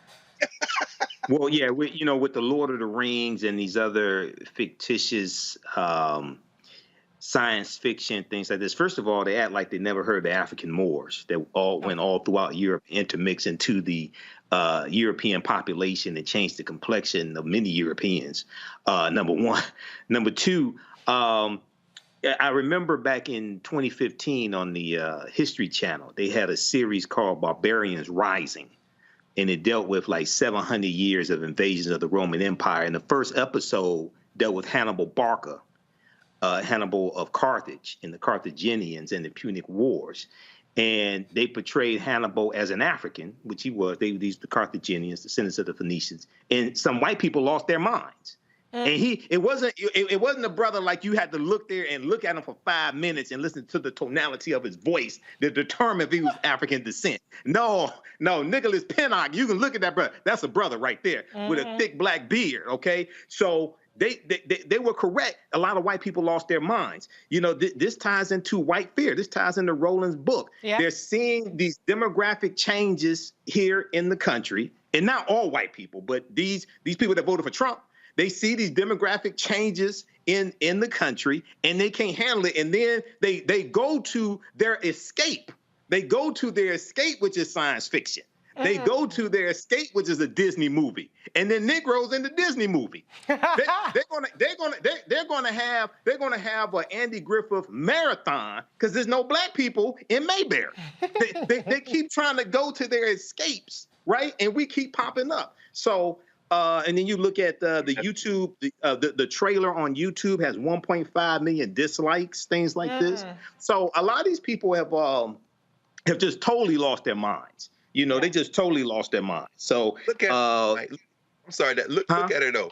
They're gonna make that money up in the Spanish market. Disney is global. This movie, these hillbillies in the United States ain't gonna stop this train. They're gonna make that money up in Latin America. Oh yeah, they're gonna make it. African Americans go see it. And I understand. My daughter's 5 years old. You know, and I watched the whole thing of the little girl's reaction to it. I'm glad I saw it before here because it brought tears to my eyes. Here, my daughter's 5 years old, right? My daughter loves Paw Patrol. She likes Sesame Street. She likes Doc McStuffins, things like this. So we need to flip this and like do lectures dealing with like the origins of the mermaids and where all this stuff comes from, things like this as well. But this is you know, just the reaction from many Europeans is just, you know, you don't have anything better to do than this? No. The attack Haley Bailey, you don't have anything better to do than this? You know, so. And I have to say, Haley Bailey, I met her at the VP's residence and for Juneteenth, and she's so she's like a mermaid in person. Like, she's just so lovely and sweet, and she has this just really divine voice and this great energy. So I love that for her. I love that for little black girls and everybody. And, you know, I'm gonna be honest, I don't let my kid watch like the super white cartoons like Coco Melon. I'm like, oh, everybody got green eyes, blue eyes, everybody's super white. I'm like, where are the black cartoons? So she watches, you know, Motown Magic. I'll let her watch the animals. So she does Word Party, other kind of stuff. But I'm happy that there are a lot of shows for her to watch. Don't judge me, or you can, I don't care. But I know a lot of people don't like their kids watching TV. But God, for Nollywood, because I mean, somebody got to tell our stories that we have. I mean, Disney is not for us. Disney out there trying to make money. No, so I mean, I understand. Thank God for the African film market, because at some point, when we get our act together, the American Negro gonna be sitting somewhere with our $5 in our hand, talking about. Anyway, well, that's true. African market, things like that. But what I think also it's important for us to do, and you may want to weigh in this, Greg, if we have time. These white supremacists are largely attacking this African American woman. Haley Bailey. No question. That's what I'm saying. So I don't want that to be lost in this whole Disney movie. Okay, because she talked about, I was reading an article from Screen Rant where she talked about her grandparents encouraging her, I think it was her grandparents encouraging her in dealing with these white supremacists and these attacks on social media, things like that. So that's a layer that I don't want to be lost in the white capitalism, the corporations, and you know, things like this. I don't know what to tell you. Dr. Carr is like, hey, that's what you signed up for. I don't know what to. At some point, we're going to have to make some decisions, or some decisions are going to be made for us. So this diversity, equity, inclusion approach to liberation, of course, is a complete and utter dead end. So yes, she should be defended. We have to deal with that. That's what I'm saying. That's what I'm saying. But let's be very clear. As you said, Reese, if you have power, use it. So we shouldn't be the ones defending her. Disney needs to have all the smoke for every white supremacist that they have contributed to their political campaign. Yeah. That they have emboldened. In other words, this is not our fight. This is Disney fight. Because Disney getting ready to pimp the black community for another $2 billion, like they did Black Panther. So when these white boys come for her, it don't need to be us. Yeah, we should say, but it need to be Disney. And Disney's not going to do that. Why? Because Disney don't give a damn about her either. This is all, you know what I'm saying? I mean, so I don't know. I don't have an answer other than you got to have your own stuff. We make our own documentary, and we've done this. Right. We've done this. Right. But I mean, going back to Oscar Micheaux, going back in the early 1900s. But at the same time, we had race movies. When we had race movies. Well, we got Gracie's Corner on YouTube. We got our own stuff. But guess what? Disney. When it comes to a kid and cartoons. Exactly. Hey, I'm Team Disney on that one. I know, Dr. Carr, you can drag me, but I am Team Disney. Dr. Nichols, you're shaking your head. Go ahead. What you got? Yeah, let me get a word in.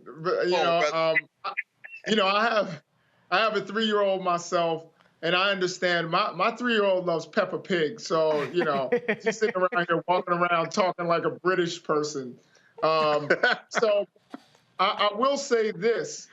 I think it's important, and this was kind of stated, but I think it's important for us to make cartoons for our kids. Yeah. Oh, yeah. You better believe Matt Walsh, who you just showed, who I think was trying to be funny with that whole translucent thing, but he's not funny. No. But at any rate, Matt Walsh works for the Daily Wire.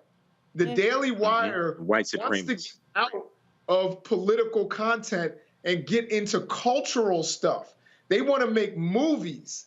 They want to make cartoons because they realize that some black kid, probably too, is going to be looking and see a cartoon that engages them, but is secretly giving them political messages. It hurt my heart. One of the things that hurt my heart so much about, I don't even like saying his name, but a guy from Philadelphia, who, he made Fat Albert. And that was so important for kids my age. That was so important for us to see a bunch of black kids who lived in urban communities and how great that was. And then, conversely, I remember as a kid, when I was young, you saw He-Man. And this is what tripped me out. My boy pointed this out to me. Here you have this white, blonde-haired, muscular guy, and he's the master of the universe. I was like, hide it from us. You know what I mean? And then, of course, G.I. Joe was trying to get us all to join the military. So, again, they're sending our children messages through this kind of stuff. And it's cool when you have a Doc McStuffins. And it's, The Little Mermaid, I think some of that story, just like Beauty and the Beast, I wouldn't let my daughter see it because I think it, tells them it's okay, deal with somebody's abuse. Talk about it. I wouldn't let them see it. I think it sends the wrong message to little girls. That you just be patient with somebody while they abuse you.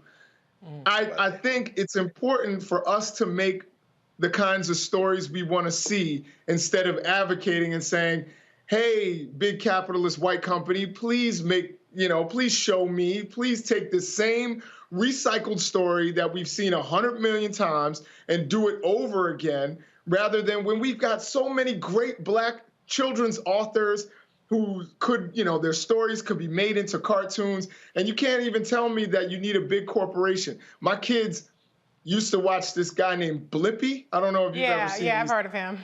Absolutely. And he's a random dude who was going nowhere with his life, and he just put on a colored hat and started playing with toys outside his apartment in the dirt and filmed it. And now he makes $20 million a year making children's content. He doesn't even like kids. He said it in an interview. He's like, I don't even like kids. Wow. But he has been able to monetize this, and kids can't take their eyes off of him. And now he's got a cartoon, he's got his live action stuff. And I think we can do the same things. Just like the stuff Roland is doing. I'll give props to Roland for a second. The stuff Roland's doing by trying to, I read he was promoting HBCU sports and all of that, going into sports content.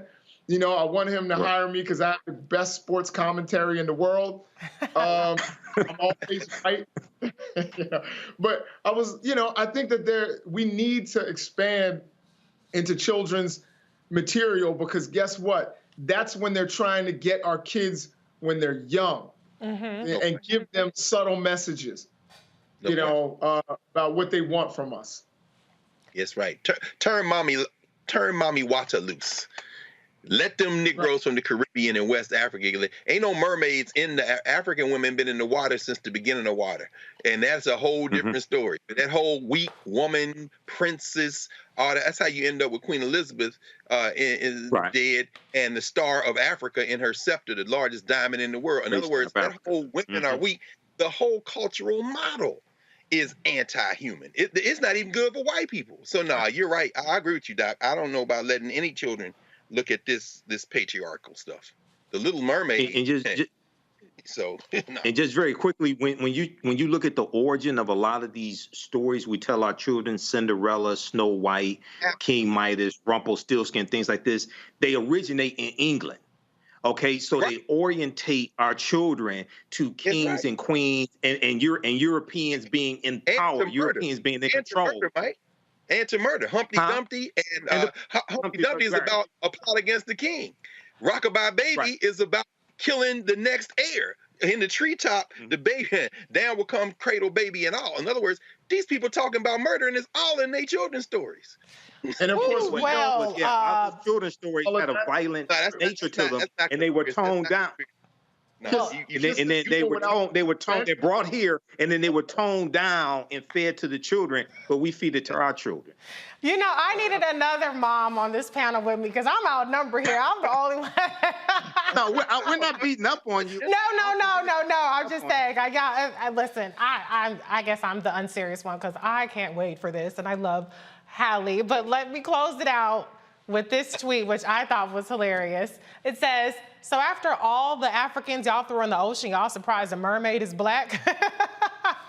Lord have mercy. Listen. That was incredible. I saw that one.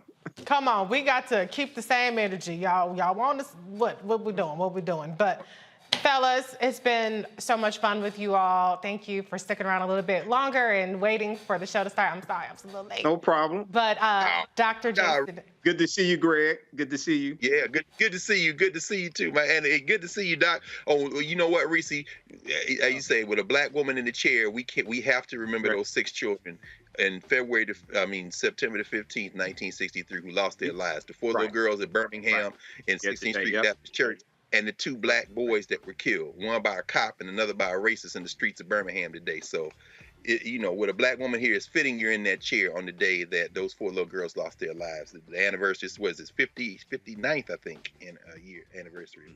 Yes, thank you, Dr. Carr, for that reminder. I did retweet it earlier, but I'm glad you brought it up. So it's been a great show. Thank you, Dr. Nichols, Dr. Carr, Michael Imhotep.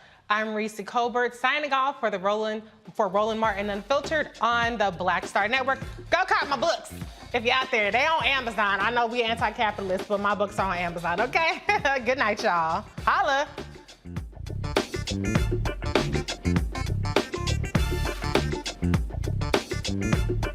When you talk about blackness and what happens in black culture, we're about covering these things that matter to us, speaking to our issues and concerns. This is a genuine people-powered movement. There's a lot of stuff that we're not getting. You get it, and you spread the word. We wish to plead our own cause.